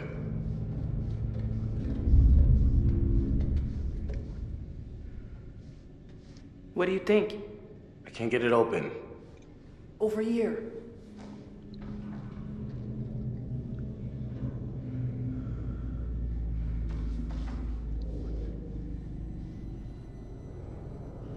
Maybe we can bend it open and get out of here. I just don't know what shape the ship is in. This old deck could be blocked. You want me to just smash through this wall? Oh, yeah, sure. Big man on campus. Someone should create a distraction. This is gonna be loud. Wait. Maybe we should try barricading the door instead.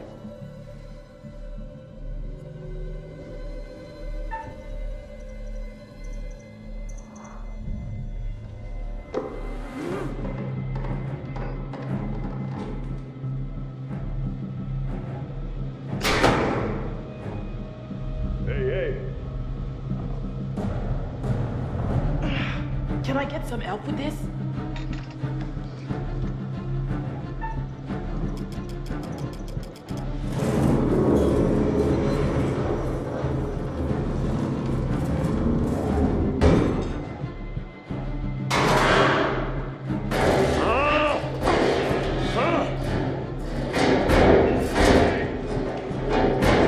Fliss, you go, I got this.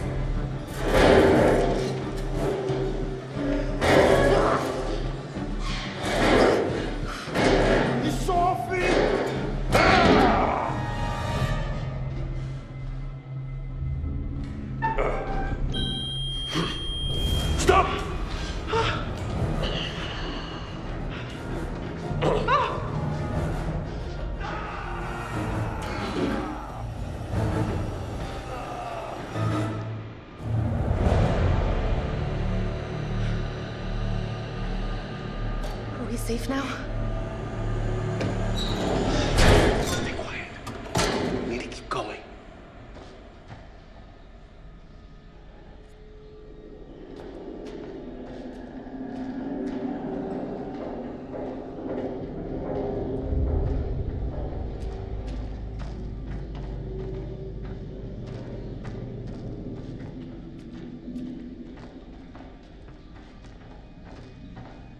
It's just so weird that they all just vanished. It's like they were just snapped up right in the middle of whatever they were doing. It's not possible, right? Right.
You think Conrad's made it? He can be pretty resourceful when he puts his mind to it. That's not really an answer. Well, then, sure. I think Conrad's made it. Oh, great.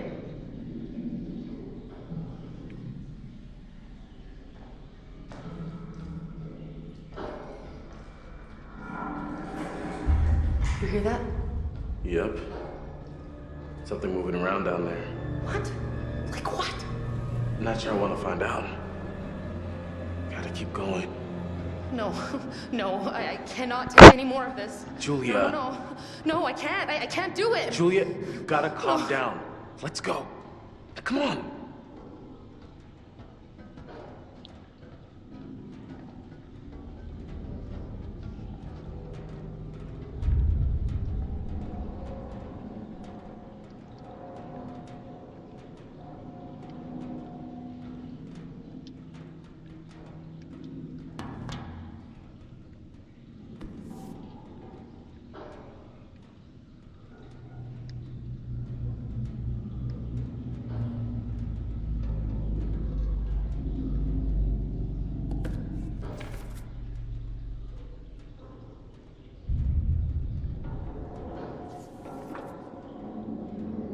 Electrical storm? Jesus. We've got enough problems without an electrical storm.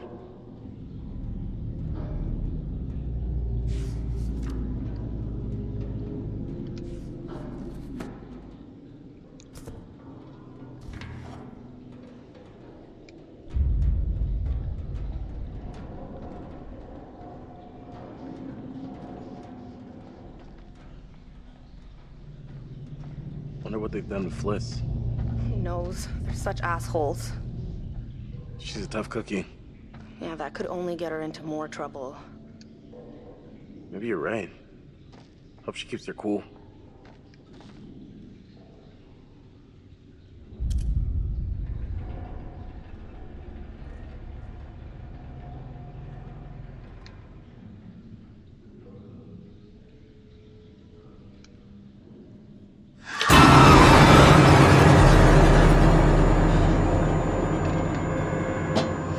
Starting to crack, dude.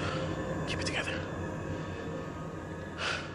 Well, that's a lot of people who are suspiciously nowhere to be found. Maybe everyone's hiding in the hold for a big surprise party.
Hudson!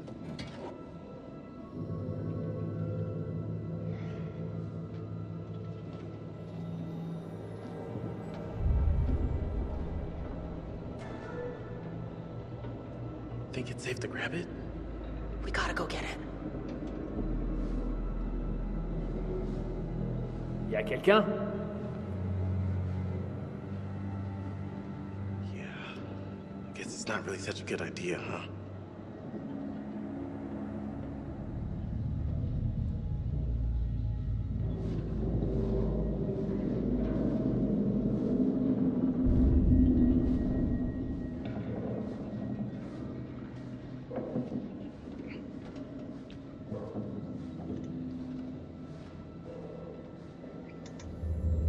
Ok. Qui est là? Je vous ai entendu. Qui est là?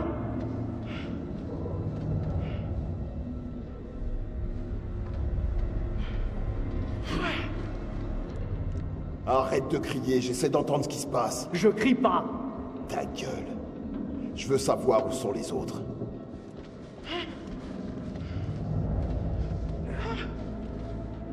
We're gonna follow them. Don't let them out of your sight.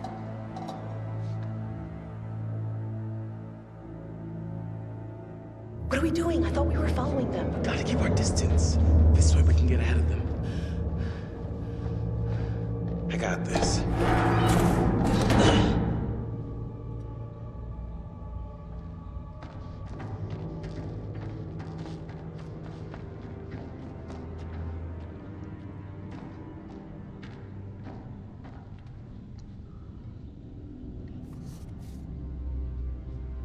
What's with the makeshift chapel? Oh, good God. Why do I need to see this now?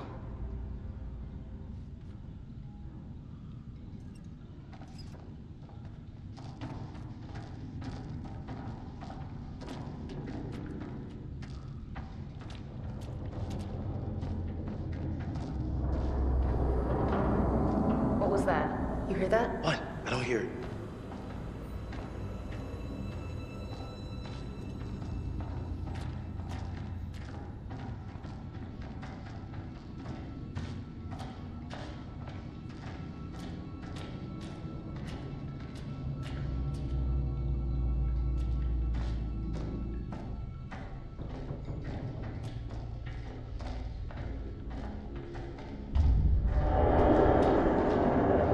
What is with this place?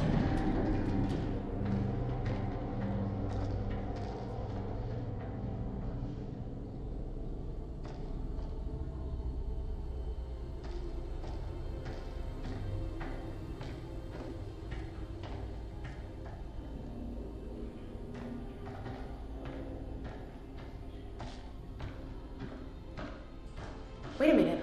We've been here before. I don't think so. Oh, I swear we've been here before, Alex. Have you been leading us in circles? Hey! According to this, today's beef casserole. Yummy. It's as if everything just ground to a halt on this one day. The whole ship just stopped functioning.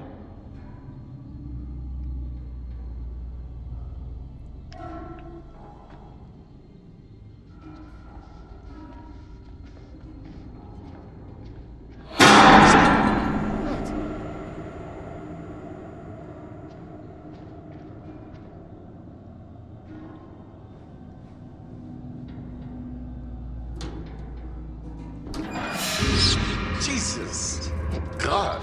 Alex? What is it? Nothing. You don't want to know. What? What does that mean? Why aren't you telling me?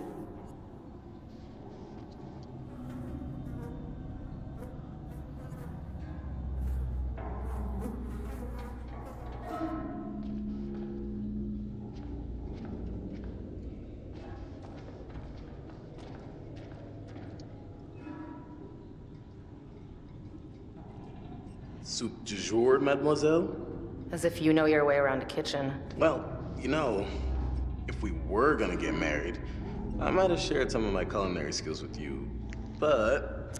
Just stop.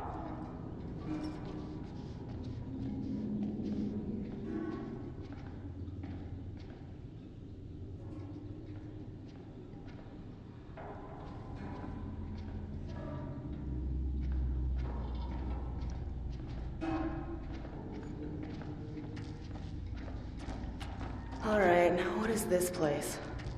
I'm thinking we gotta go through here.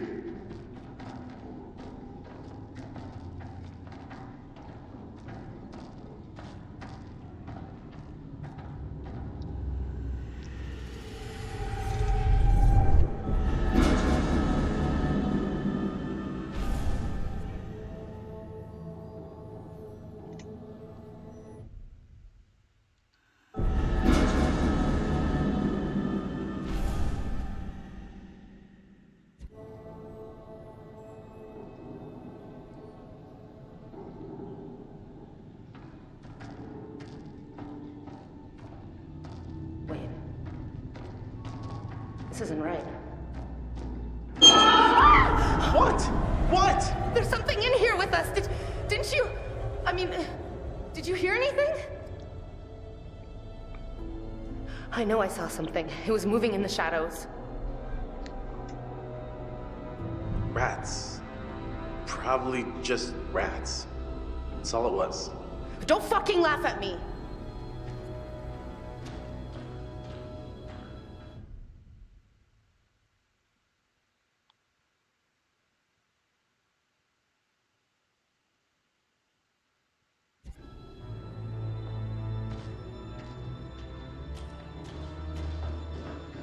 All right, we've been here before. I'm sure of it. We're going around in circles. Well, what do you want to do? Turn around? We've seen all this before.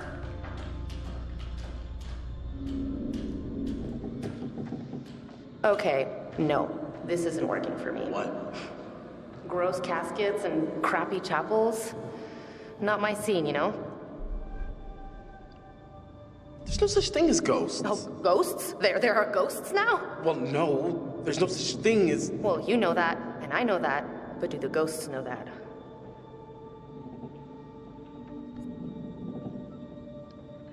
What is this?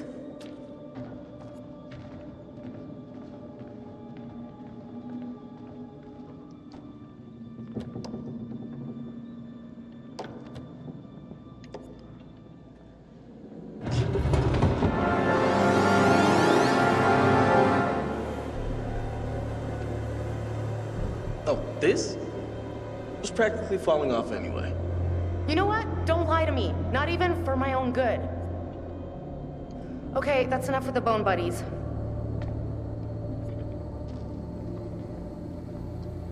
Hey, we got a name on this guy. Who cares where they're from or where they're going? They're dead and we're not, so let's keep it that way. Will you please hurry? Please?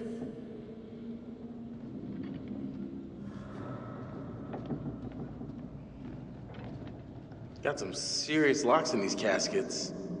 Why would they be chained and locked?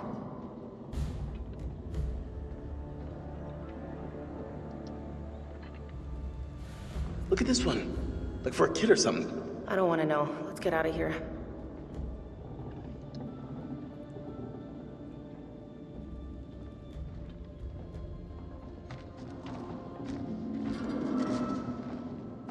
What's the matter? Shh.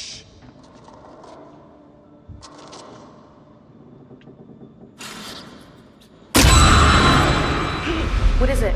Look! Seriously? Are you trying to freak me out? Huh?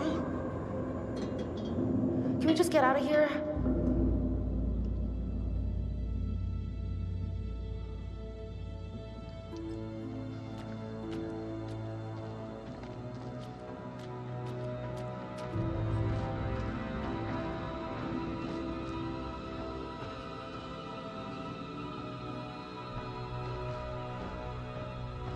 Can we please hurry? I'm done sightseeing.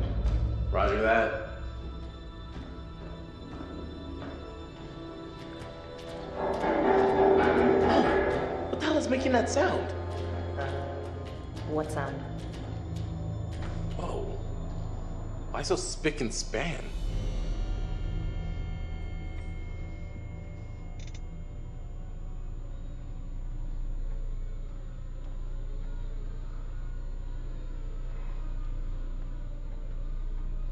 Any medicine we find in here is...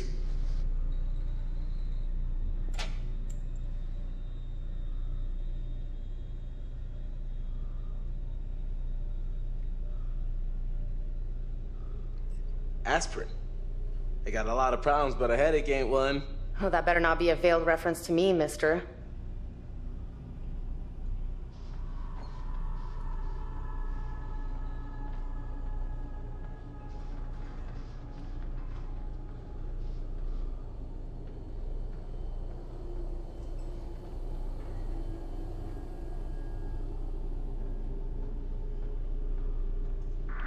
Fuck!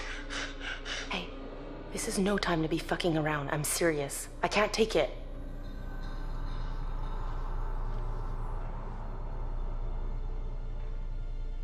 Oh, what the fuck? Don't touch it! Why did you touch it?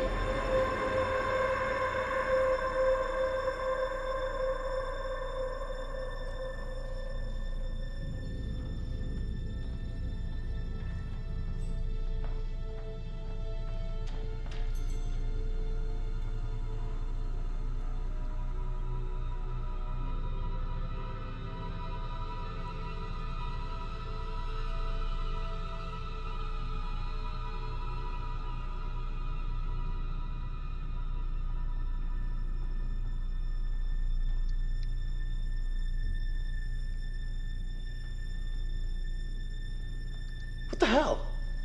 Looks like he died of fright. You can't see that.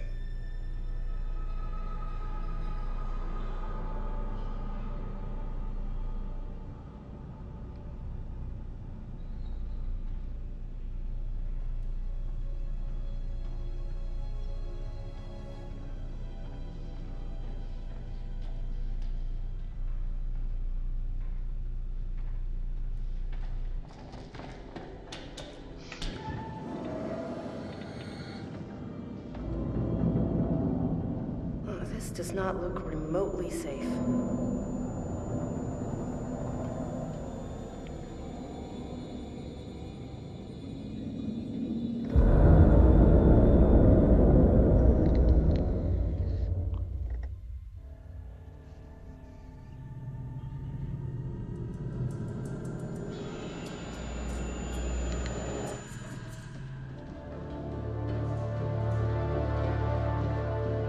Where are you taking me? Now, why would I tell you?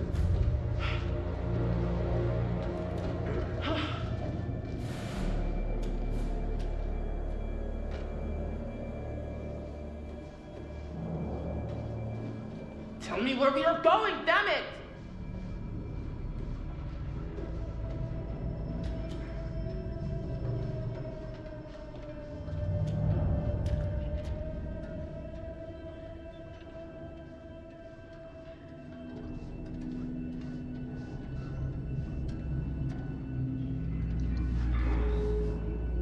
Hey! Back off! Leave that alone. Come on. Keep moving.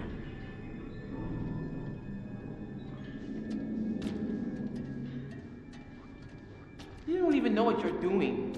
You just do whatever he tells you, don't you?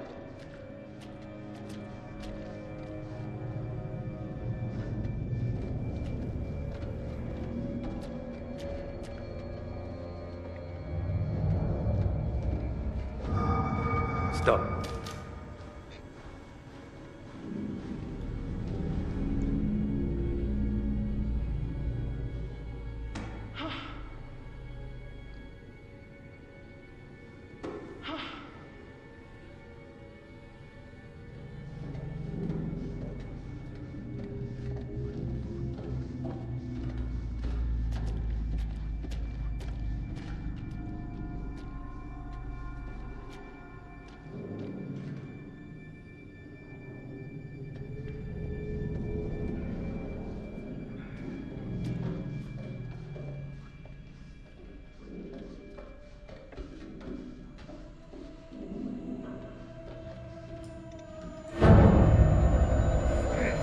All right, come out! Show yourself!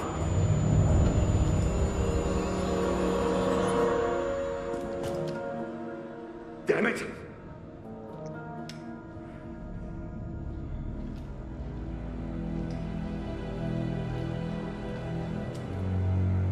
This fucking place is cursed.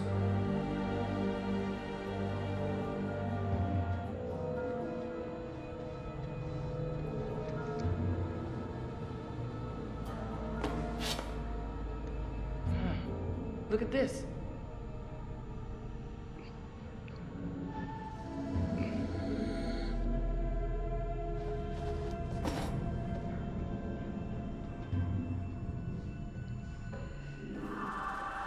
What was that noise? What are you talking about? I don't want to hear anything from you. Olsen!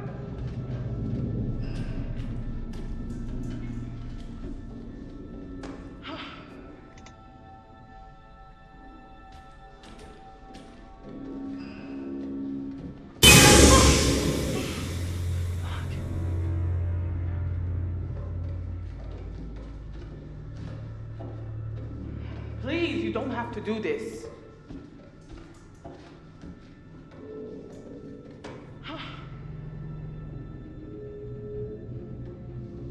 Jesus! Oh, Christ. Oh, Christ. That guy. That guy's probably still right here with us. I mean, you die on a ship, your ghost stays on the ship. Come on.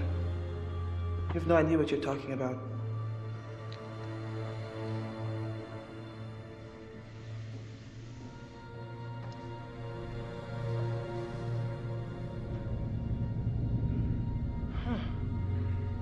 Where did all your friends go? I don't know what the fuck this is all about, but we gotta keep moving and find Olsen. Now!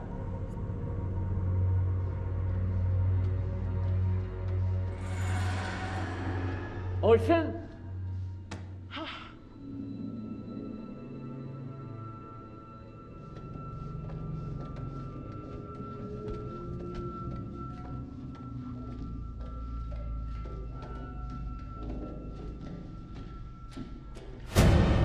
What was that?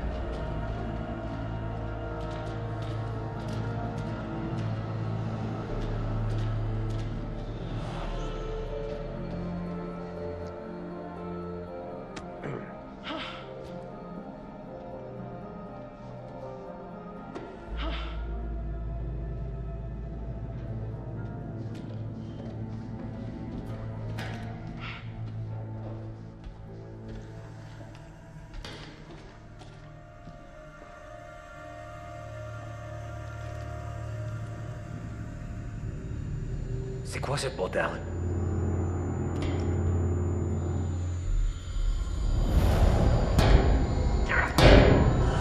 Oh shit! Oh!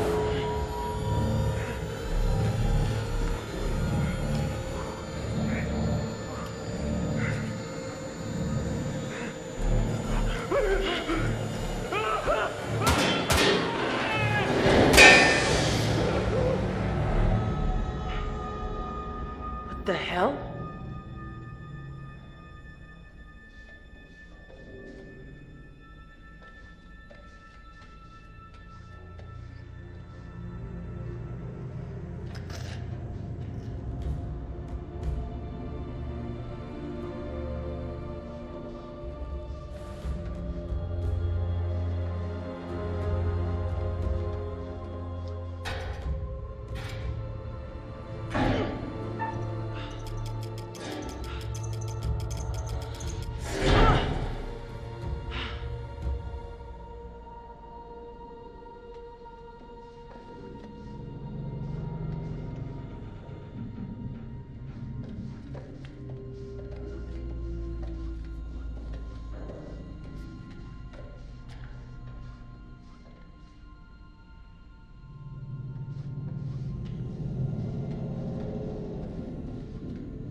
Hello? Is anyone there?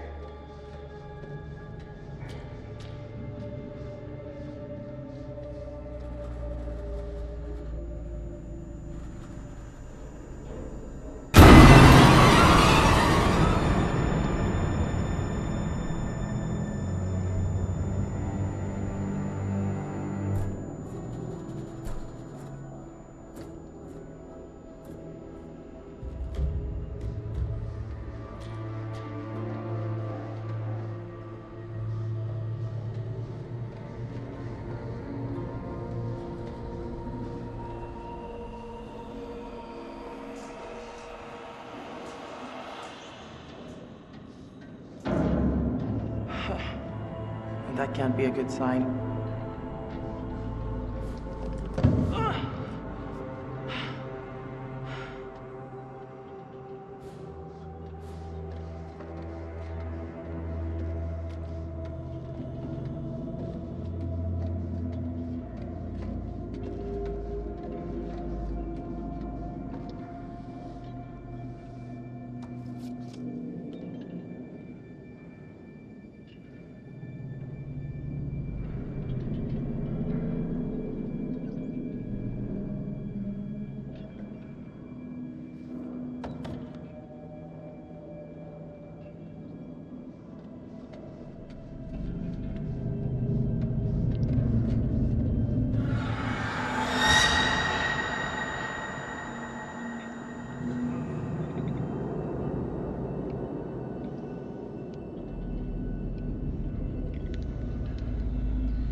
Jesus. What happened down here?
All right, let's go.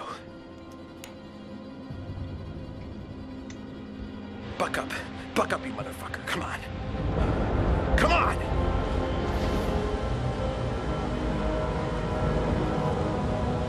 All right, buck up. Buck it up, B-boy. All right, beat it up, B. All right, let's do this.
Hello? Who's there? This can't be good.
This is Julia's. They were here. Okay. They were here.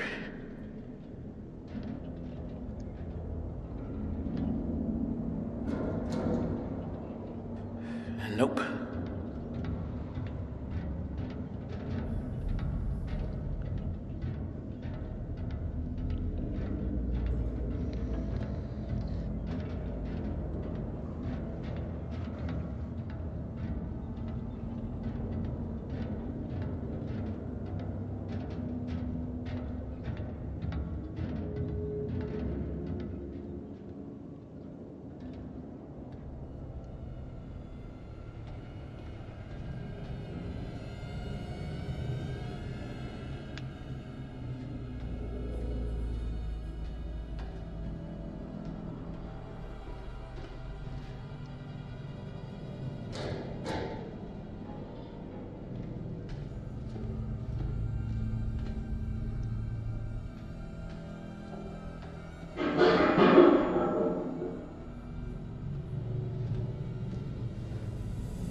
Shit on a shamrock. What happened here?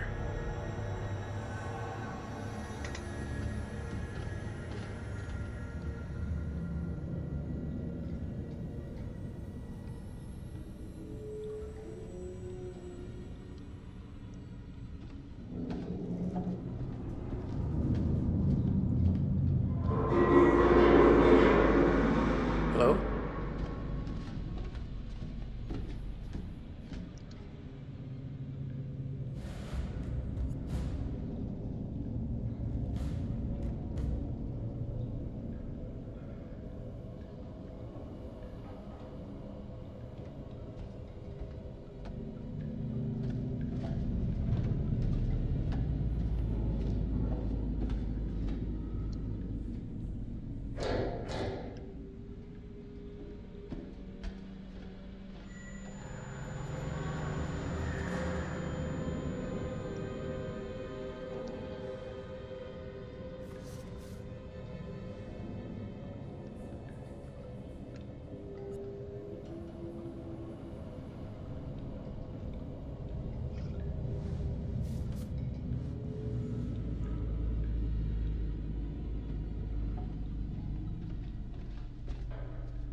Great.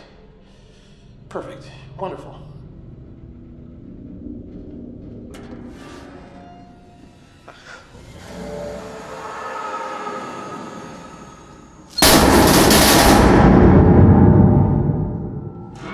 Oh.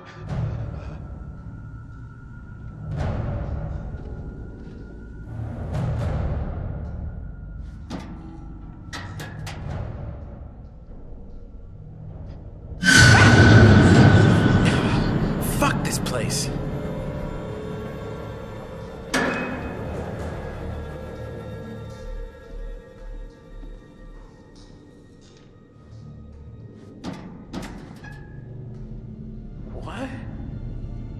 It's not.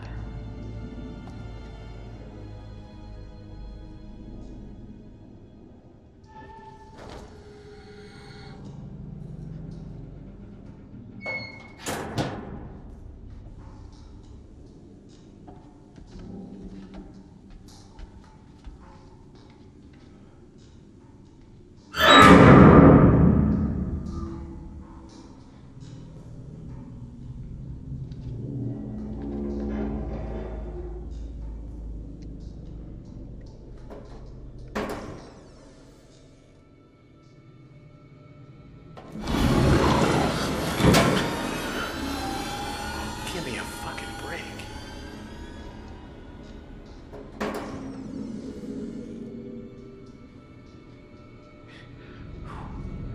Buck up, B-boy. Buck up.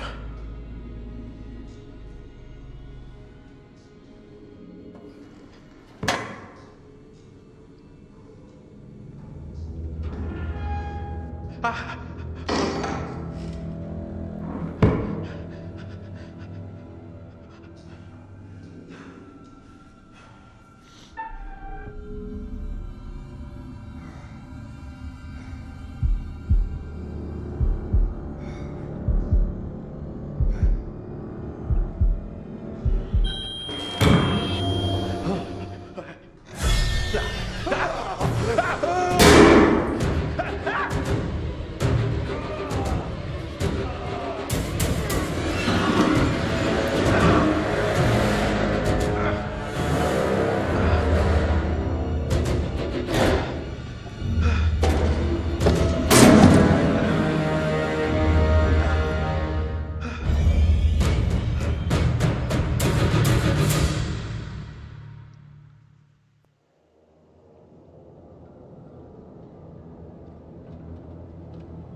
Who's that?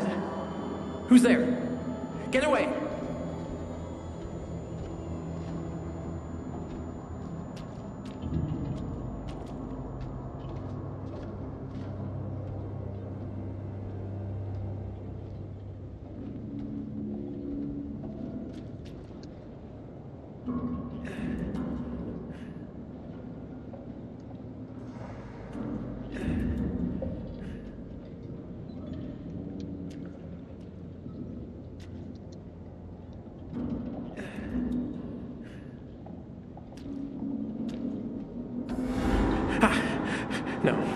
No, I'm not hearing this. I'm not hearing this.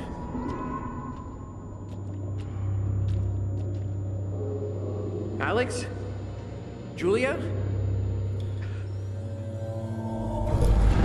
Oh, fuck no.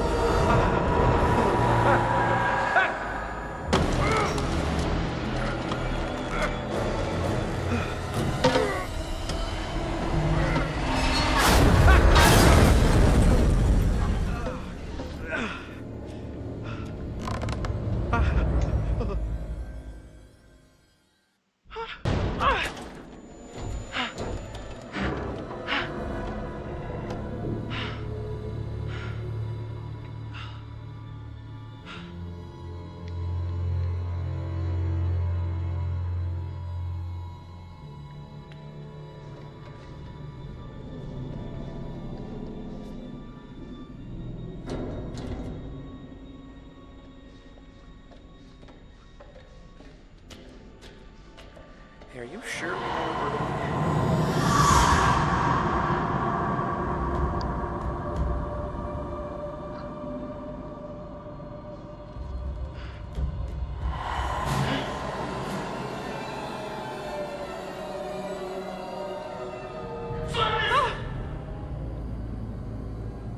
What is going on here?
is this?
This place is not right.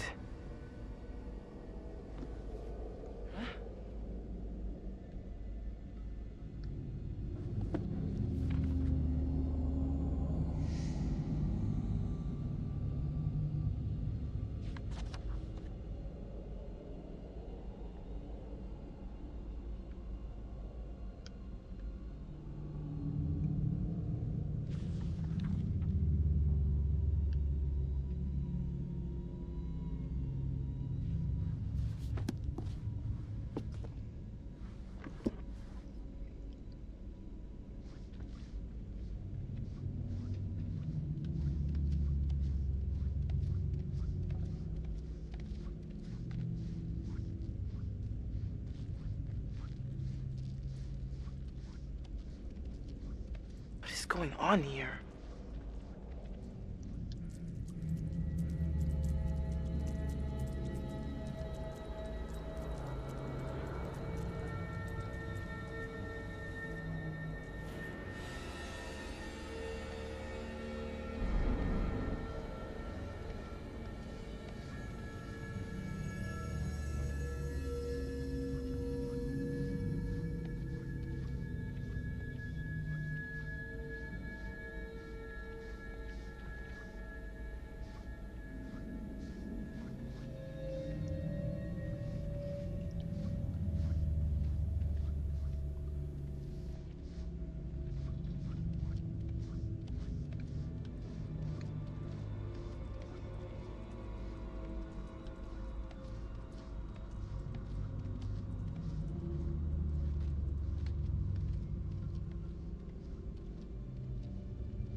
Fliss, keep your head on straight.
weird.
What?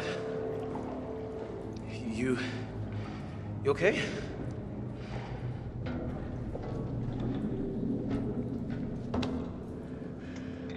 Thanks. I could have drowned. We gotta get away. He's still around. That guy. Fuck!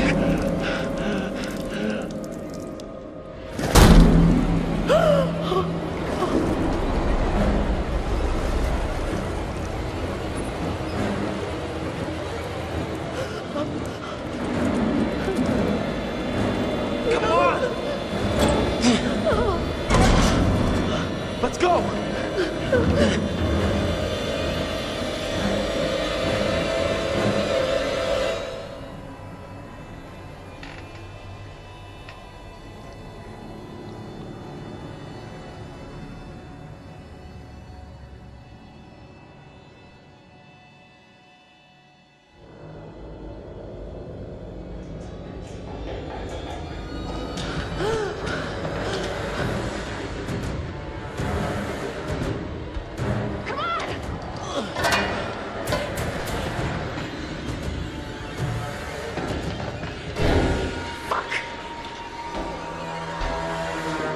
He's here! What's the matter, Dreamboat? Don't care about me anymore.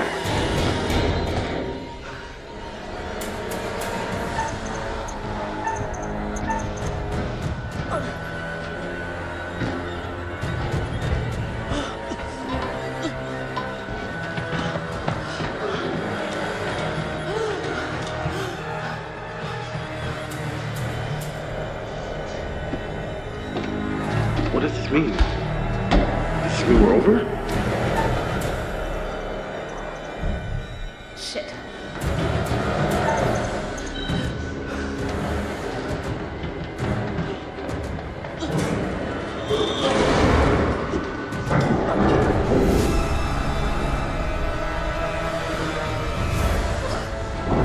Julia!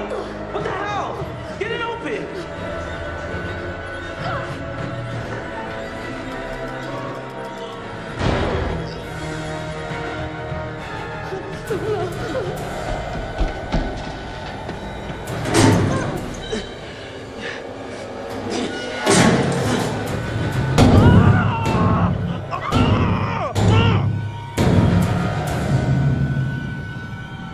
Oh! Fliss!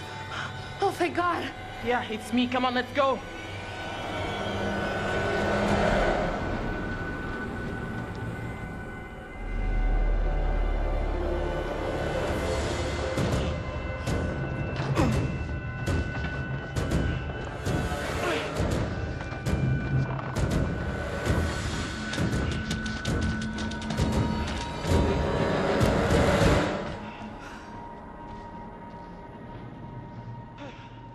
Are we good here? They won't spot us here.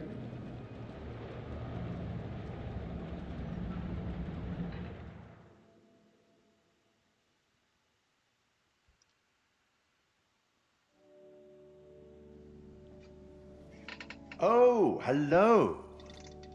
Things appear to have taken a turn towards the spiritual, wouldn't you say?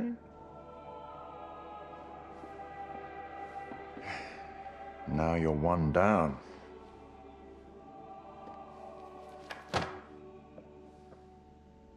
And has anyone seen Brad?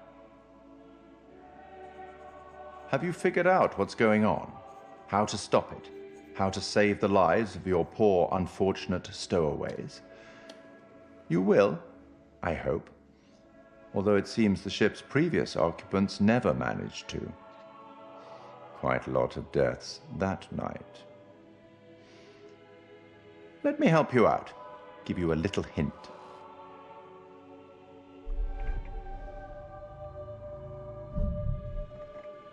No hint?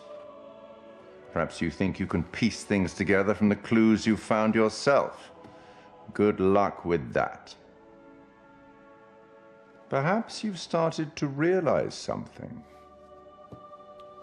That everything and everyone may not be quite what they appear to be. I hope that helps. Well, aren't you excited to find out what your poor unfortunates are making of all this and how you might avoid any more unnecessary tragedy? Go on, back to it. Speak soon.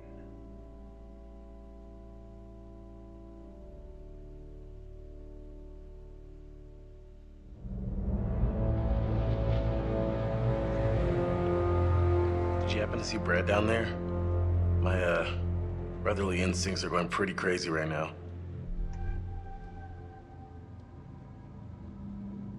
Sorry, I didn't. God damn it. Come on. Where the hell are you, man? What the fuck is going on with this ship? Because I gotta be honest, it feels like there's some like evil, like literal evil going on down there. Let's just stay calm and relatively sane about this, okay?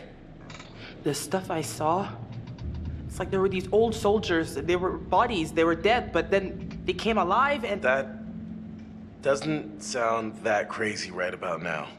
Alex wasn't the only Alex. What are you talking about? There were things walking around with his face on them. Alex's face. It was horrifying. It's probably just your mind's way of telling you that I'm smothering you or something. Of course you don't believe me. You never do. This can't all be happening. Maybe like one thing could, but not all of these crazy things. It's too much of a coincidence. There's gotta be something going on here. What can we absolutely be sure about? What do we know that's real? Am I crazy or are we on a ghost ship? Like ghost ships are real and this is one and we're totally on it and oh, holy shit, we're so totally fucked? I was gonna say the same thing. Well, I know we're not the first people to see weird shit here. Apparently the guards were super freaked out by something they saw in the cargo holds. We found a note that said a bunch of guys tried to get out of guard duty because they were really freaked out by something. What do you think actually happened to this place? No idea. I saw 1947 on the newspaper. There was a note about a storm in the logbook. I guess they got caught in it. Did you see the gold? Anything? If there was gold here, we would have seen it by now. Okay, that still doesn't explain anything. This whole place reeks of weird. Dirty, stinky, weird. And I don't like it. Everything about this place is wrong. We know more than we did before. That's something at least. We're wasting time. Whatever we do, we have to do it now. Time to get off this ship. We're not going anywhere without the distributor cap. The Duke needs it to run. Hold on. This ship's gotta have a radio. If we can find it and use it... That's great, but do you think it still works? Just need to find a way up there.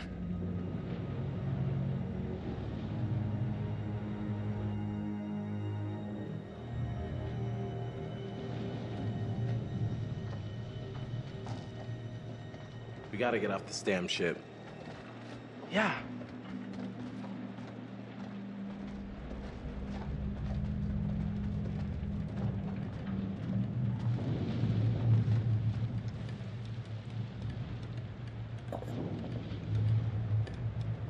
I know it sounds crazy, but maybe it was these guns that took down the plane from our dive.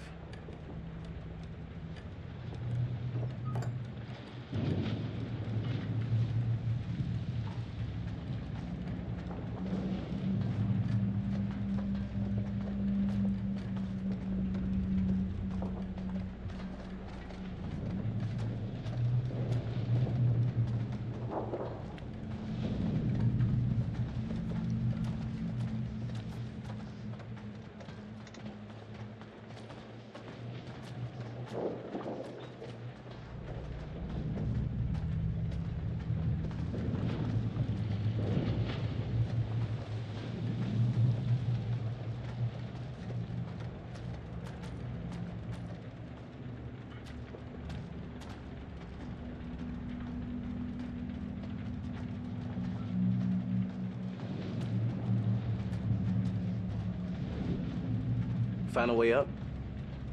Sadly, no, but I'll keep my eyes open.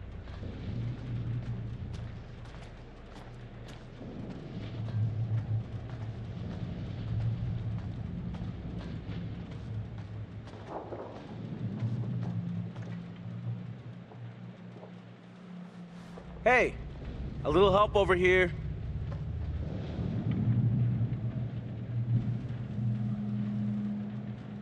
I think this is our way up.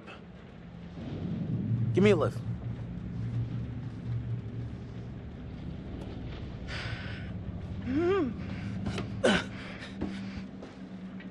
I'll pull you up.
Over here!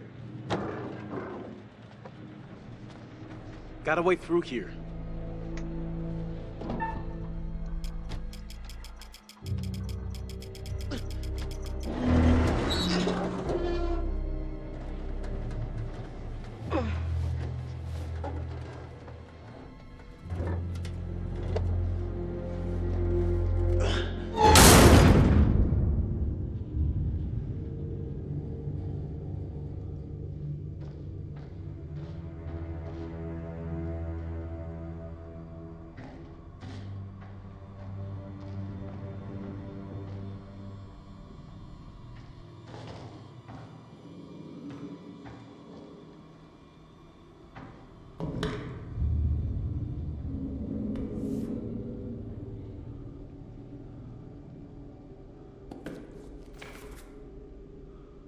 Huh. Last log shows him caught in a storm.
Find a radio yet?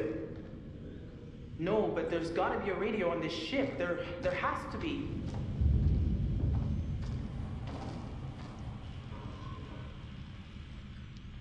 Something's wrong here. If you were headed to San Francisco, you'd be crazy to take this route.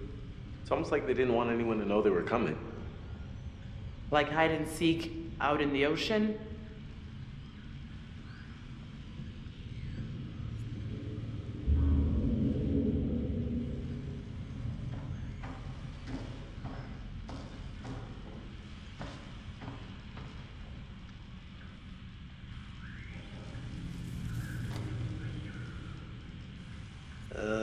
Ship was blown off course, cloud cover was bad. They couldn't establish a position.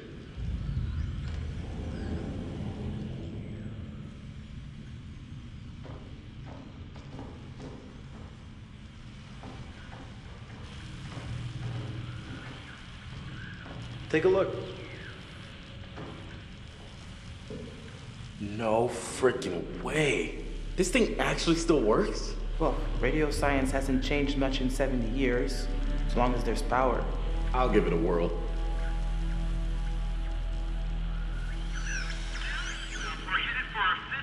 Ah, it's working!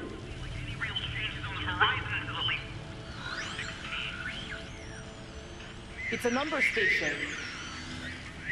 Military bandwidth. Let's ask them for help. Hey! Hey! Is anyone out there hearing this? Hello? Received. Over. Holy shit! We got him! Come on, this is an emergency! Please! Please repeat. Please repeat. Over. We're on this, like, old freighter. We think the name of it is the Medan. Hello? Hello? Is anyone out there? Please, come in!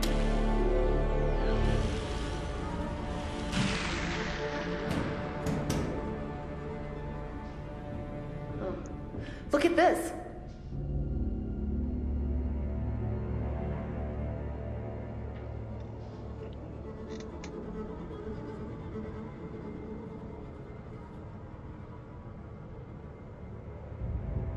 This has got to lead somewhere.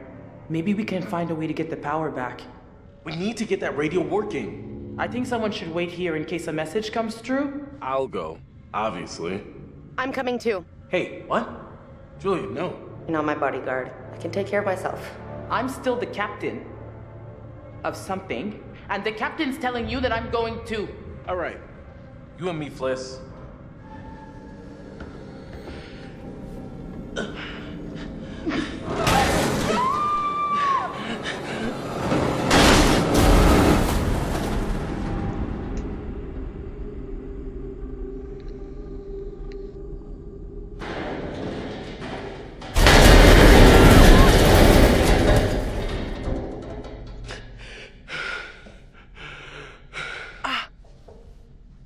You still alive?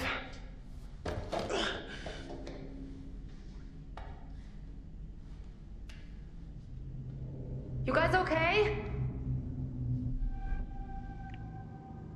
I'm okay. What do we do now? I'm gonna find the generator so we can power the radio. I'll wait up here by the radio.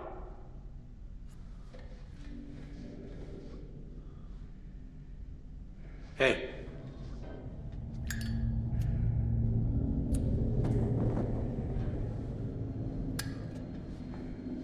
This way. Looks like we're in the lower levels of the ship.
So it looks like there was some sort of fight, and this Charlie went to the brig. 10-day sentence. Must have been a big fight.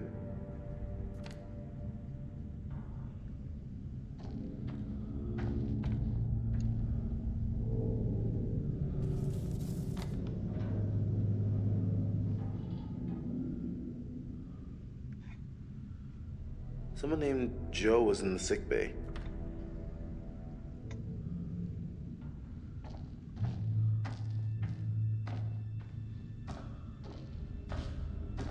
You know your time's growing by the hour now, huh? Hourly now? I would have thought we graduated to charging by the minute. Noted. In your invoice.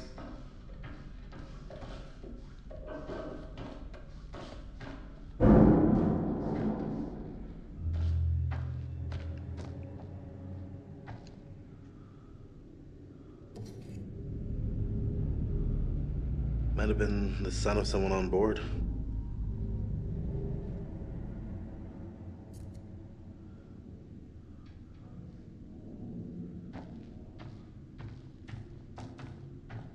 Wow.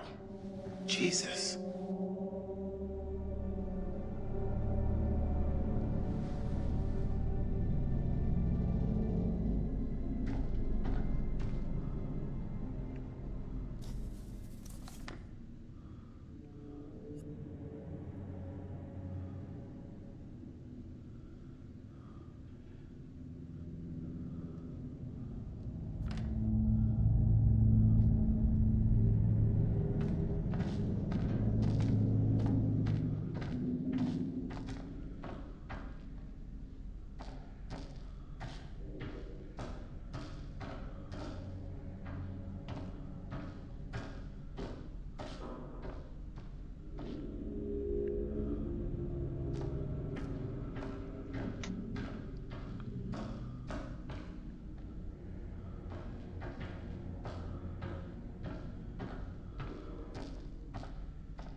Come take a look.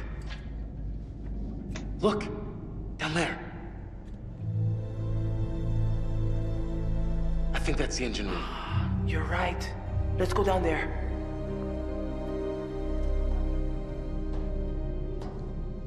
Shit. No more ladder. I can drop the rest of the way. Hey! Are you okay? Yeah, fine. Come on down.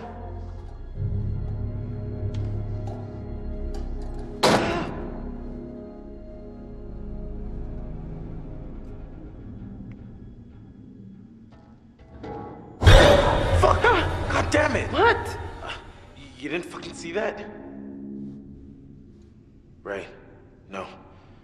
Of course you didn't. See what? Yeah, I think I'm actually seeing clearly for the first time in a while. Nothing jumped out at me. So, the ship was carrying Manchurian gold. But that turned out not to be gold at all. It's a toxic chemical. And there's this weird fog everywhere, right? Well, maybe that's Manchurian gold. And maybe we're breathing it in and it's fucking us right the hell up. This is kind of making sense. None of that stuff happened. I was hallucinating. We knew the crew was scared of something, and that could be it. Yeah. Maybe so. Could this have anything to do with the wrecked plane from the dive? I don't know. It seems like the plane came in contact with the ship, but it's just a theory. Wow. Okay, let's keep going.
I found it! Hey, it's working! No wonder the power keeps cutting out. This thing is barely running. Just throw the switch and let's go back upstairs. Okay, let's get back up there. We'll have to find a new way up. Oh, thank God. Listen, you have to help us get out of here. Please state your situation. Over. Help! I can't explain. We're in danger. Don't you get it? We need help. Please. Over. Please state your coordinates. Over. The coordinates are 12 degrees, 30 minutes south, 151 degrees, 20 minutes west. Can you get here soon? Recovery mission is en route to your location. Over. Location is confirmed. Come on! Come on, come on, come on!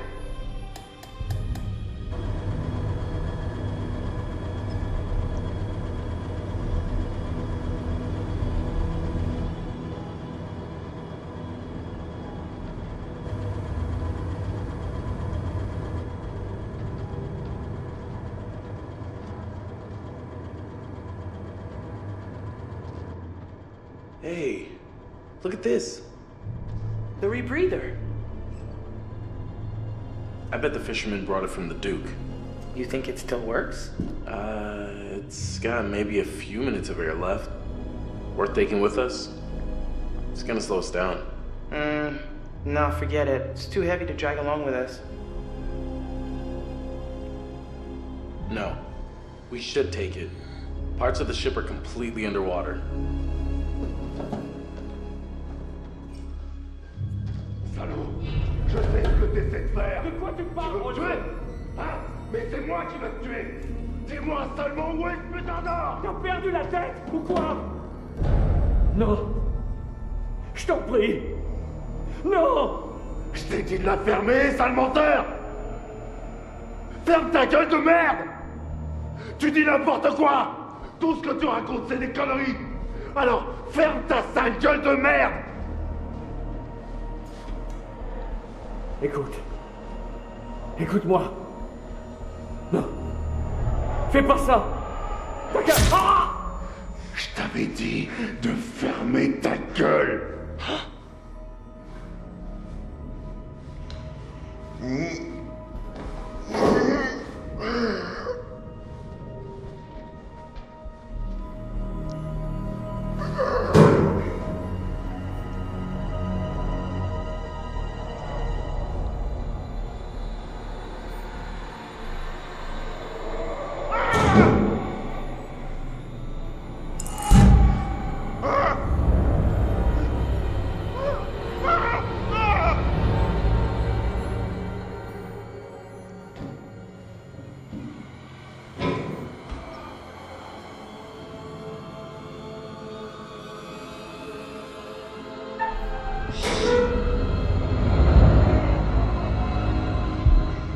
Maintenant, c'est moi qui viens me chercher.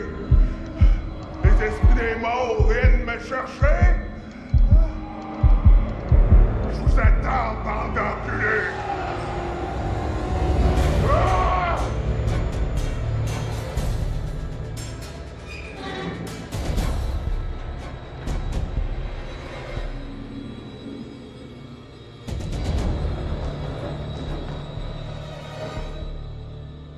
God. This is so messed up. Yeah.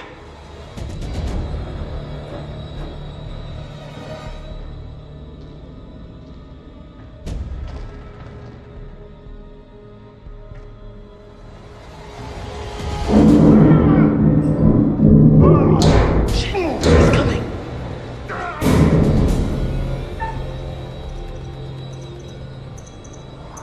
We need to go. Shit.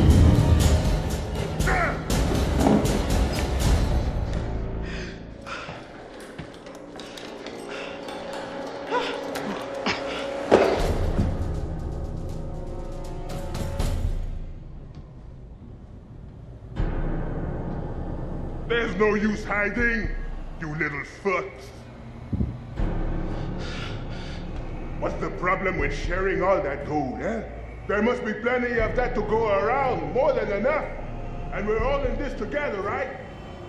Trying to cut me out of the deal? You can't have all the gold. And I'm to be left here to die. But I am the captain. I am in control. And I am the one that says who goes and who stays. Aha! Hey!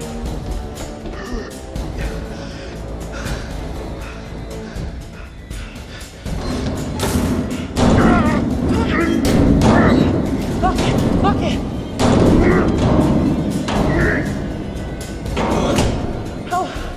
How strong do you think this door is? I was just gonna ask you that.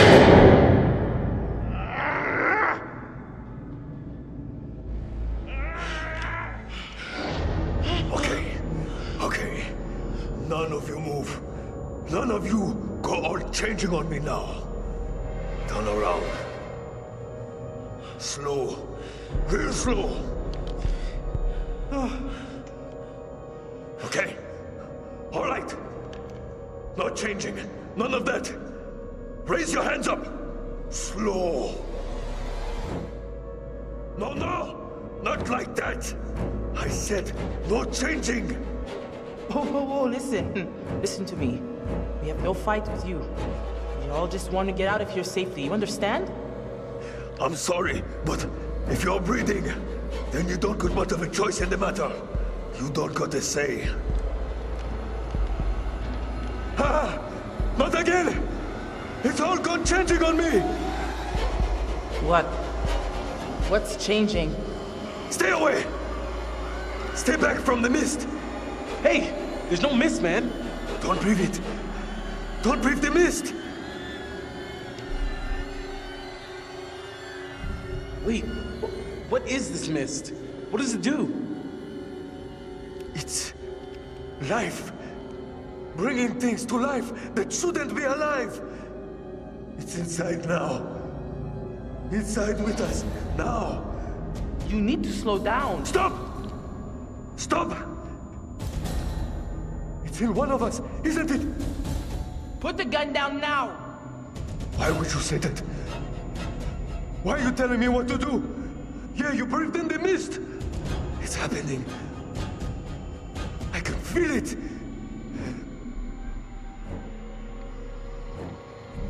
Dude, there is no mist.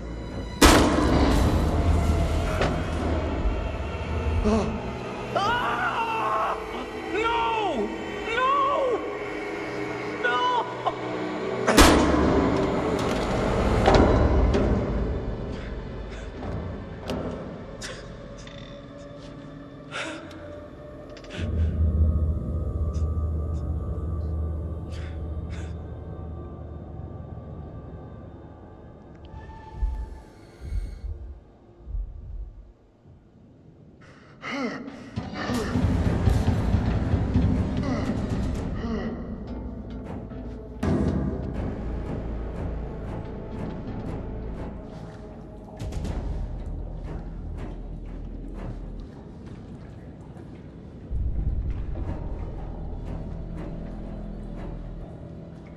This way, I guess.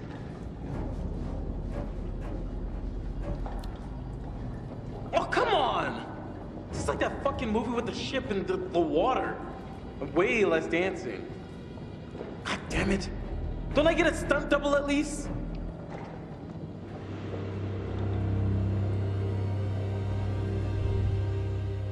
Go after them, stay here. Go after them, stay here. Go after them, stay here.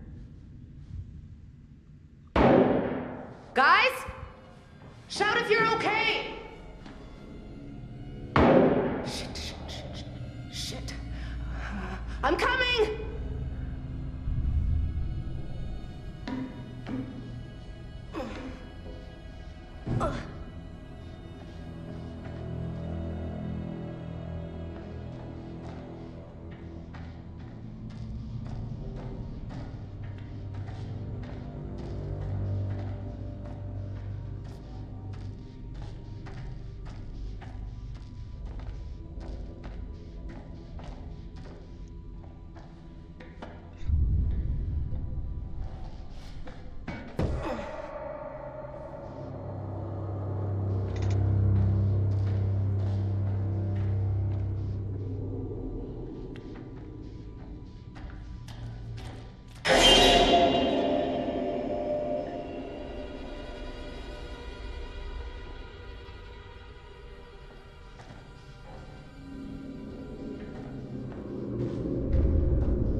hell's bullshit is this?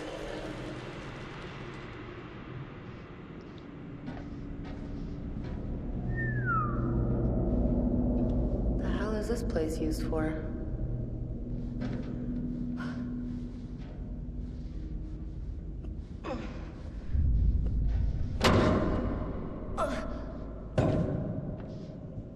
Je les ai vus, ouais. Ouais, je les ai vus. Ils étaient juste là. Et je savais que c'était impossible. Mais ils étaient là. Et ils me regardaient. Droit dans les yeux. À travers moi. Avec leurs yeux. Avec leurs putains de grands yeux. Tu me crois pas? Non. Moi, je te crois pas. Arrête ça. Arrête de me regarder. Tes yeux sont trop... Non. Non. Oh non, non, non, non, non, non, non, bordel. Je vais te crever les yeux. Ah, fous le camp avec tes yeux. Je t'en prie. Ah! Stay back. I'm Medan.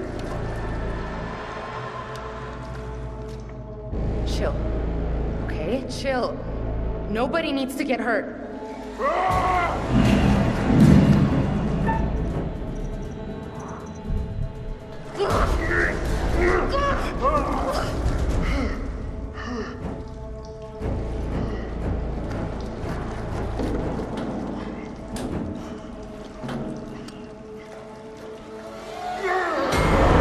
Seriously, guy? A sledgehammer is not fucking chill!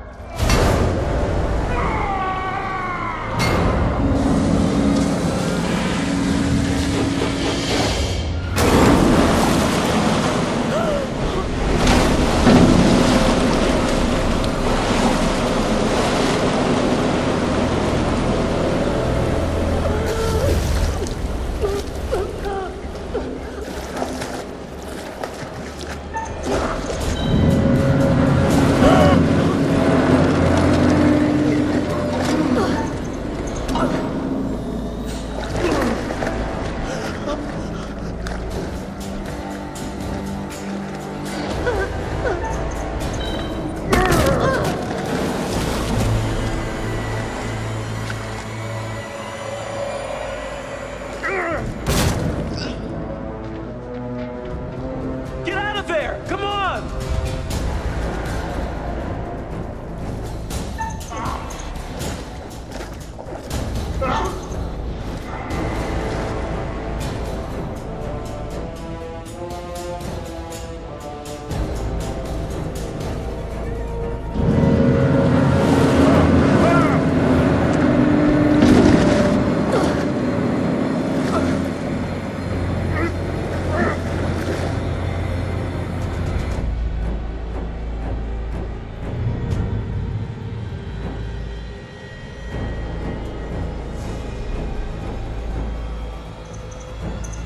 No, no, no! Do it now!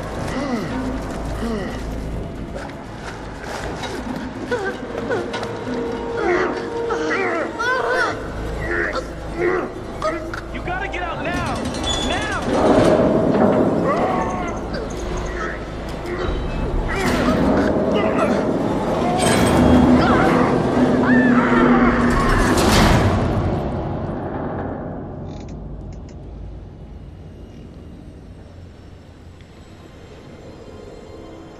Julia!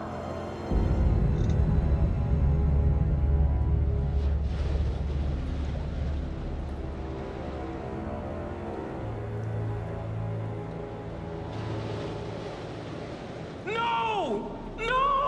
No! No!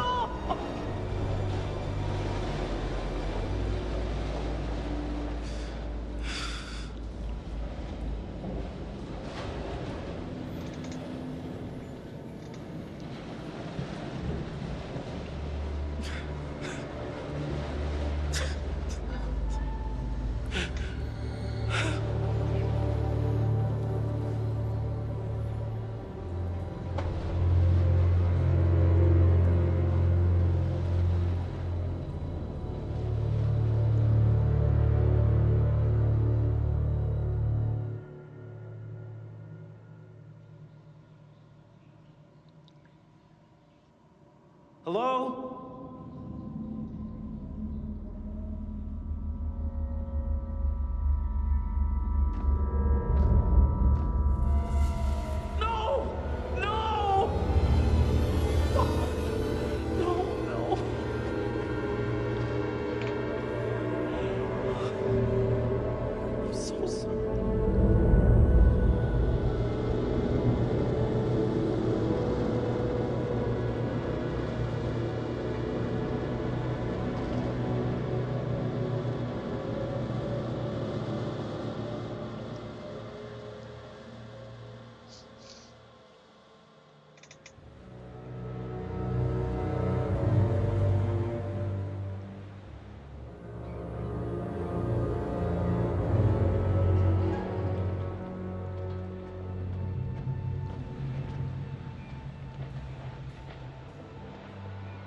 Okay, guess it's time to see if it's working.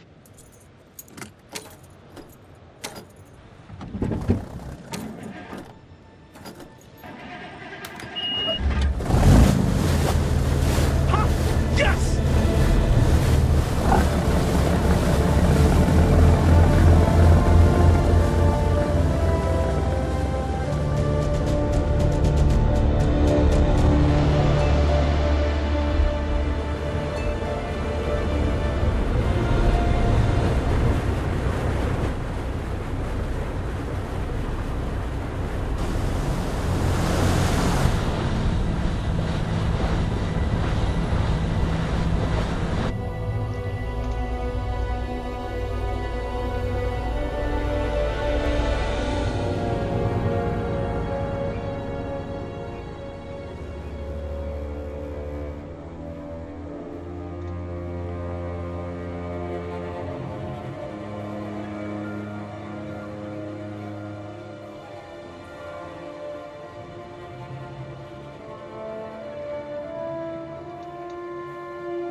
What the hell is this place?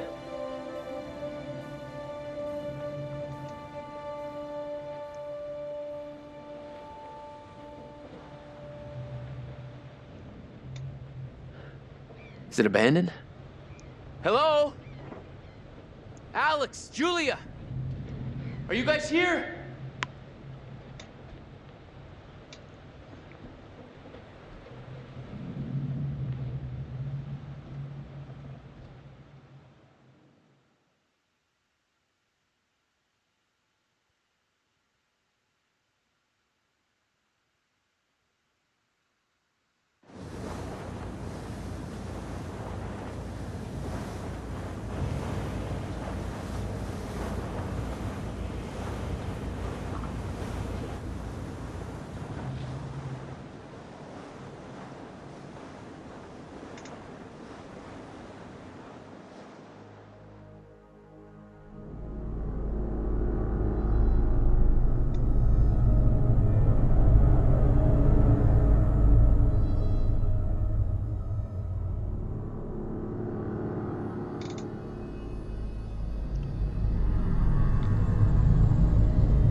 That's it.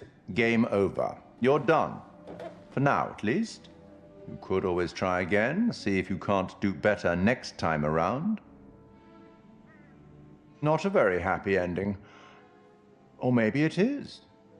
Depends what makes you happy, really. I suppose when the curtain falls, you're either ready for it or you're not. It's all about decisions, isn't it? Decisions made in a hurry, in a panic, made with the heart instead of the head, or vice versa. Sometimes those decisions take a long time to have repercussions. But there are repercussions. There are always repercussions.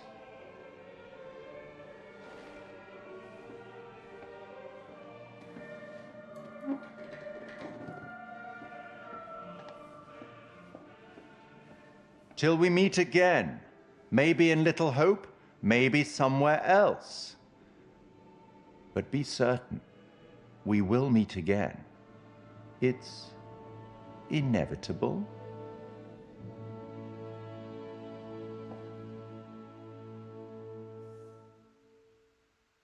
Won't you spare me over till another year? Won't you spare me over till another year? Won't you spare me over till another year? Won't you spare me over till another year? Won't you spare me over till another year?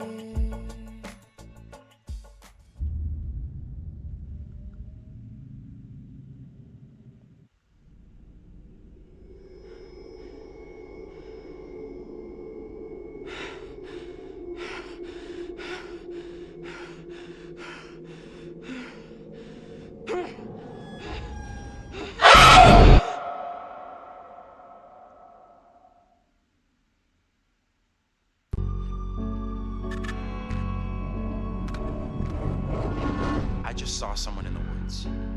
Whoever it was, they're gone. Going to school. Okay, very good. Who's there? I fashioned her with my own hand.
The horror anthology is much loved and has an established pedigree across all forms of entertainment.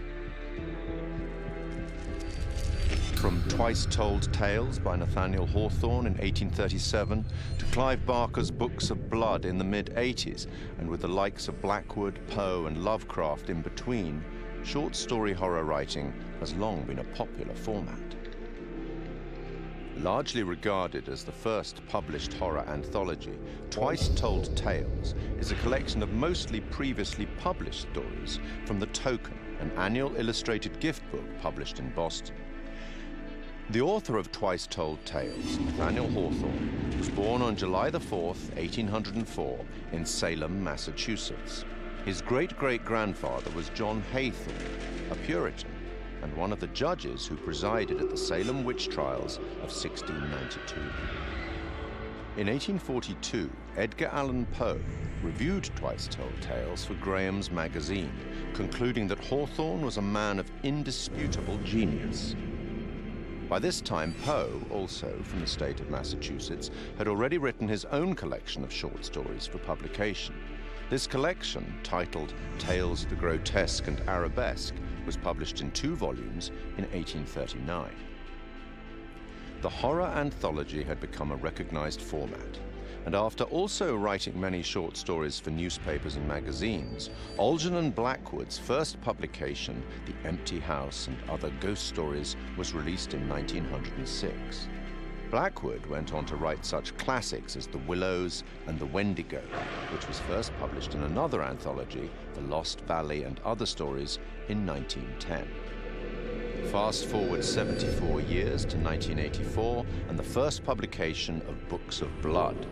Each book was a collection of horror stories written by British author Clive Barker, the first of which catapulted Barker to legendary status in horror writing, with Stephen King proclaiming him the future of horror. Several of the stories from Books of Blood have been adapted successfully for film, including Rawhead Rex and The Midnight Meat Train. Barker adapted The Yattering Jack in 1986 for use in George A. Romero's anthology TV series Tales from the Dark Side. I take it you will remain. Short-form storytelling arrived on a new medium in 1938 when the radio show The Mercury Theatre on Air broadcast an adaptation of Dracula. I have never seen Count Dracula by day. At sunrise, at the first cock crow, he is gone. The series was the creation of Orson Welles and John Houseman and became most famous for its broadcast of War of the Worlds, which terrified listeners, believing that the alien invasion was a reality. From 1942, the radio drama series Suspense broadcast more than 90 short plays on CBS radio for 20 years, often featuring some of Hollywood's leading stars. Initially, the series seldom used material that would be classified as horror, fantasy, or science fiction, but by the late 50s, this became a regular occurrence, including material such as H.P. Lovecraft's The Dunwich Horror. One episode, The Hitchhiker, broadcast in 1942, featured a performance by Orson Welles and was later adapted for an episode of The Twilight Zone in 1960. 1947 saw the debut of Quiet Please, a radio horror and fantasy series created by Willis Cooper. Cooper had been a writer for Orson Welles' Campbell Playhouse, which had succeeded the Mercury Theatre on air. Which is written and directed by Willis Cooper and features Ernest Chappell. Quiet Please for tonight is called Camera Obscura. The play's scripts often broke the fourth wall by speaking directly to the listener, a technique much adopted in later horror anthologies. In his book, Terror on the Air, Horror Radio in America, Richard J. Hand wrote that Cooper had enjoyed creating roles for the audience, including implicating them in the action of the story itself, indicating a clear desire to create horror as interactive entertainment more than 70 years ago. The show ran for 2 years. Forward 50 more years in radio, and in October 2010, we see the debut of Larry Fessenden and Glenn McQuaid's radio show, Tales from Beyond the Pale. Successful genre filmmakers in their respective rights, the two began producing episodes under Fessenden's studio, Glass Eye Pix, influenced by the works of Boris Karloff, Peter Lorre, and Orson Welles. Fessenden would later partner with the show's sound designer, Graham Resnick, to write the scripts for Supermassive Games' critically acclaimed horror debut, Until Dawn, and for the first game in their Dark Pictures horror anthology, Man of Medan.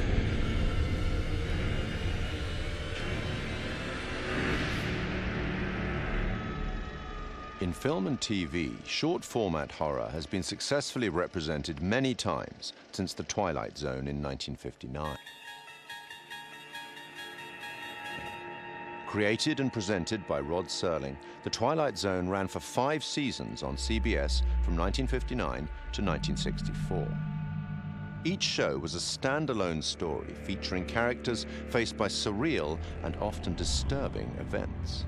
Serling's introductions and conclusions to each show summarized the story and provided some justification for the events and, often, the moral of the story. In 2016, Rolling Stone placed The Twilight Zone at number 7 in its list of the greatest shows of all time. The 1972 film Tales from the Crypt is highly regarded by fans of the genre. Starring Peter Cushing and Joan Collins and featuring Ralph Richardson as the Crypt Keeper, it is an anthology film based on stories from EC Comics, and one of several Amicus horror anthologies produced in that decade. And in 1989, HBO launched a horror anthology series under the same name, also based on EC Comics, which ran until July 1996. 1982 saw the release of Creepshow, a dark comic horror anthology film directed by George A. Romero. Influenced by and a homage to the material from the EC and DC comics of the 1950s, its entirely original material was written by Stephen King, and it is a somewhat tongue-in-cheek expression of the horror genre. 25 years on, in 2007, Trick or Treat presents another set of horror shorts as a dark comedy horror anthology film. And then, in 2012, a very different anthology film with a very different tone, VHS. Created by Brad Miska and Bloody Disgusting, an American horror genre website and film production company, VHS is a much darker horror anthology film. comprising 6 short horror stories and linked by a found footage theme. 2 of the stories, Second Honeymoon and Tuesday the 17th, were written and directed by Ty West and Glenn McQuaid. Other examples in film and TV that are more than worthy of mention are Roger Corman's 1962 anthology, Tales of Terror, based on 3 Edgar Allan Poe short stories and featuring Peter Lorre, Vincent Price, and Basil Rathbone. The 1963 Italian horror anthology, Black Sabbath, narrated by Boris Karloff. The TV series Night Gallery, a spiritual successor to, or certainly a close relative of, The Twilight Zone, fronted again by Rod Serling and focusing more directly on horror, which ran from 1969 to 1973. Stephen King's Cat's Eye of 1985. John Carpenter's 1993 film Body Bags, featuring the likes of Sam Raimi, Wes Craven, and Mark Hamill. And Southbound, a 2016 road trip horror anthology by a number of the collaborators on VHS. From written fiction through radio, cinema, and TV, and now video games, horror anthology is a format that both creators and horror fans enjoy. And it's a format that has existed for almost 200 years. Long may it continue.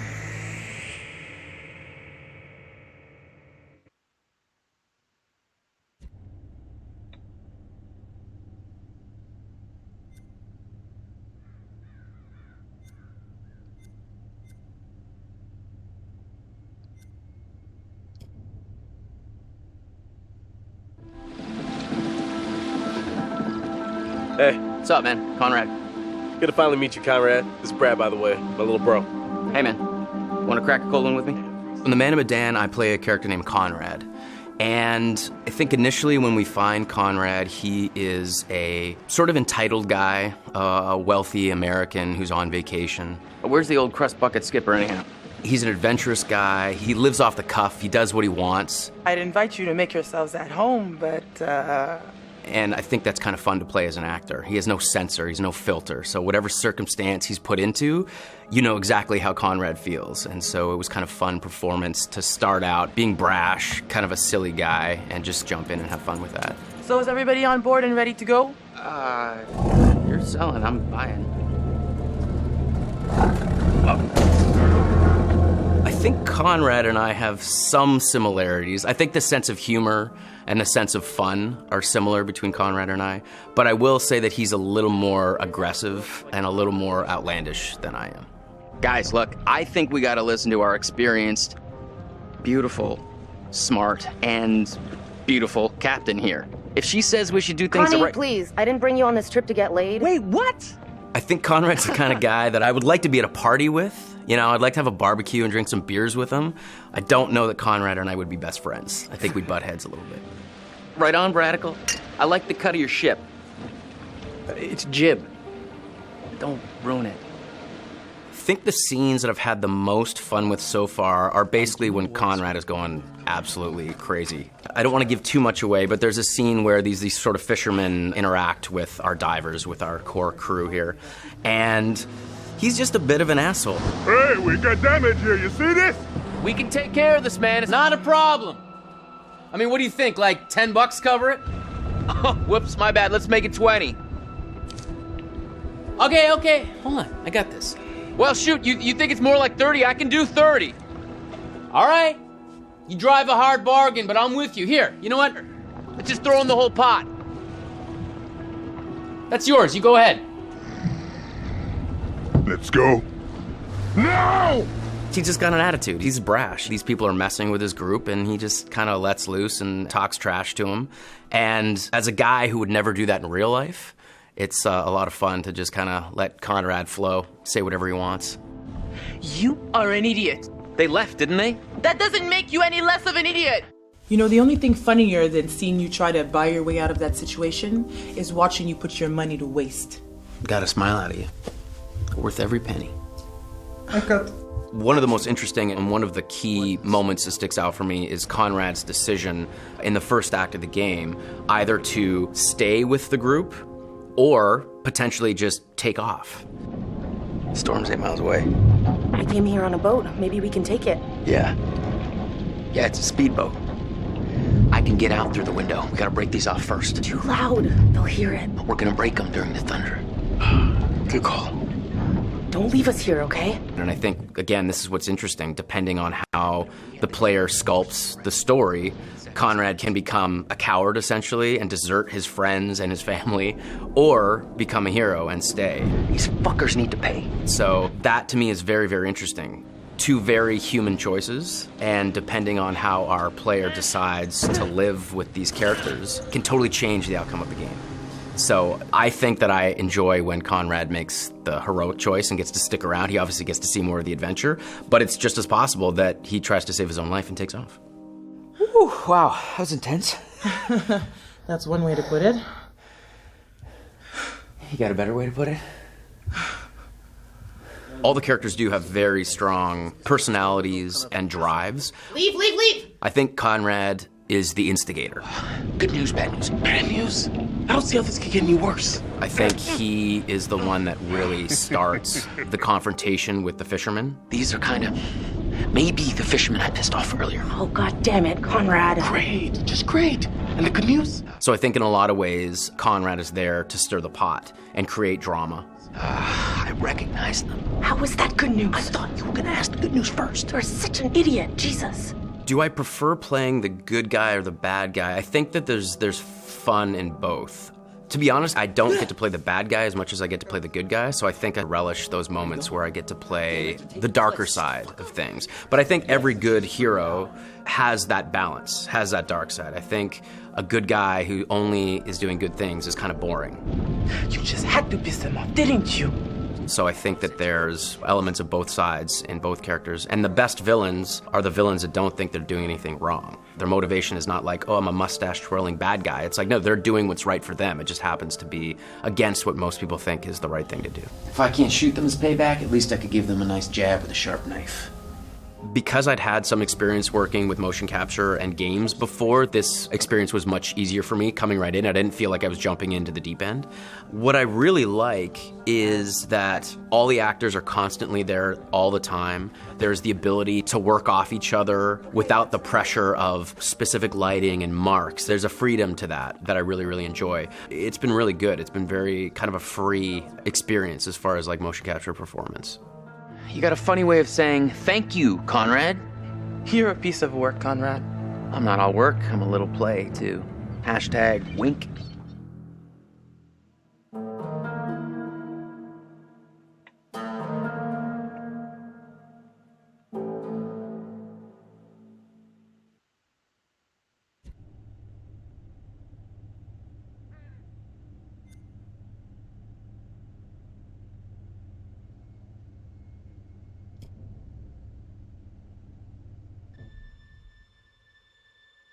Hello. I am the curator of stories. Stories of love and hate, greed and beauty, life and death. Stories such as this one. The curator of the Dark Pictures Anthology bridges between the player and the story, being very aware of what they've done, but also much more aware than the player about what's actually going on in the story and what the context is and what the scenario is. What do you think happened to this guy? Now, for the first time, for some reason that he himself doesn't even understand, he's been given the opportunity to talk to somebody, and that somebody is the player. As far as he knows, it's always been him that's done this job, and nobody else. And within his library is the story of everybody's life and death. There's even rooms in there that he can't remember ever going in, but he's way too busy to go and explore because there's always another end of life to record and document. Clothes are so important because they provide an insight into the character. They explain where the character's been, they describe where he's going, they suggest motive. We want the audience to perceive him as having everything completely in control. So all of the ideas of his clothes being tailored to his body, it's really important to us. We worked with a costume designer. He did a lot of research into the authenticity of the materials and textures. He provided us with lots of authentic high-resolution reference. He even gave us material swatches. It was really useful for us because looking at the folds, looking at the visual language of cloth, how do they sit on the character? Is it working from a distance? What's the weight of the material? It gave us a really good platform in order to produce high-quality, realistic materials. Giving it that depth. I'm here to record the story you choose to tell. I think that whenever you're dealing with a realistic human acting performance and facial expressions, that part of it is so key to transferring the emotion that you want to over to the player. Just the definition and detail that you need now is quite challenging. But there are repercussions.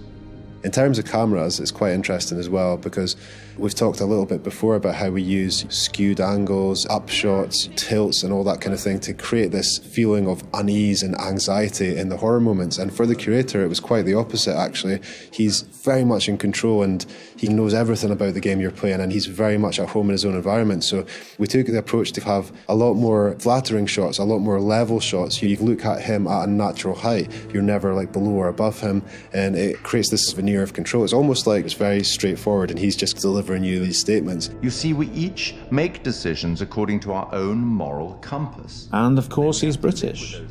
As soon as we'd established that and who he was and what his personality was, our minds went pretty much straight to Pip Torrens to deliver the performance.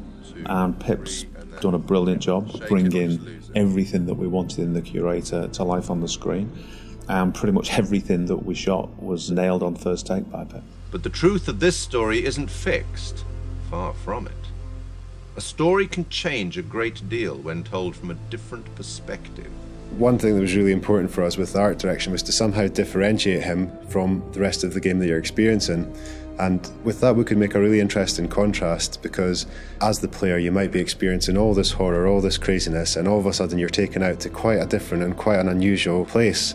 So that was a really fun thing to play with. We tried to play up on that contrast and really signal to the player that there was a change happening. The curator addresses the player directly. He's quite ambiguous, he's quite mysterious. You're really not sure if he's there to help you or hinder you sometimes. And I wanted that to kind of be reflected in the art. The corridor that he is in at the start of the game and where you see him a lot of times, we wanted to get this feel of an almost infinite corridor that's got this maze-like feel.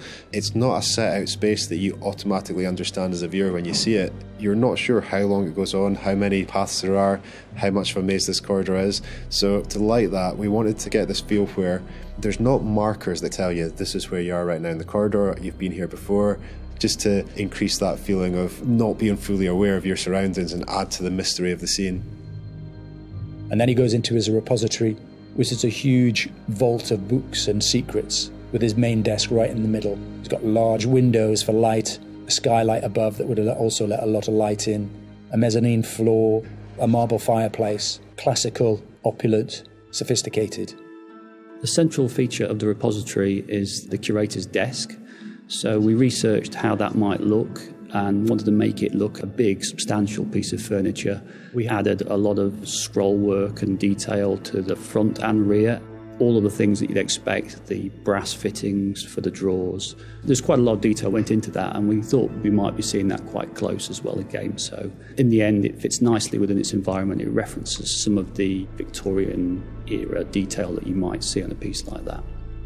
The creator has the ability to access stories through the pictures on the wall. They're almost portal through to another world. And that all had to fit within our architectural environment. So we looked at very ornate framings, large pictures that would hang on the walls, that would feel correct and not out of place, and something of this nature. We thought about where we could include light sources that would be interesting and would put light in the right areas of the room. The skylight's a really good example. We decided that having this top-down ambience would really bed the scene in nicely and create this nice veneer to it. And then adding another number of interesting light sources that we can use for accents, such as a fireplace, such as the candles, that just are there to give you that extra range of colour if you need it. They're there to draw the eye of the player to what we want to show them. It's not my place to interfere, but I might be persuaded to offer the occasional hint. Here's one for free. It's a strange place. Who's this guy? Why is he talking to me? Where am I now? I was just on a ship having some horror happening, and now I'm here. And this guy has the appearance of being there to help you, but he seems like such a strange guy, and the environment he's in is so different. There's a certain ambiguity to it, and we wanted the player to question whether or not he's on their side or whether or not he's kind of playing his own game with them. The curator's no ordinary person, and his repository is no ordinary place. And you'll get the chance to see him again in the rest of the Dark Pictures anthology. We will meet again. It's inevitable.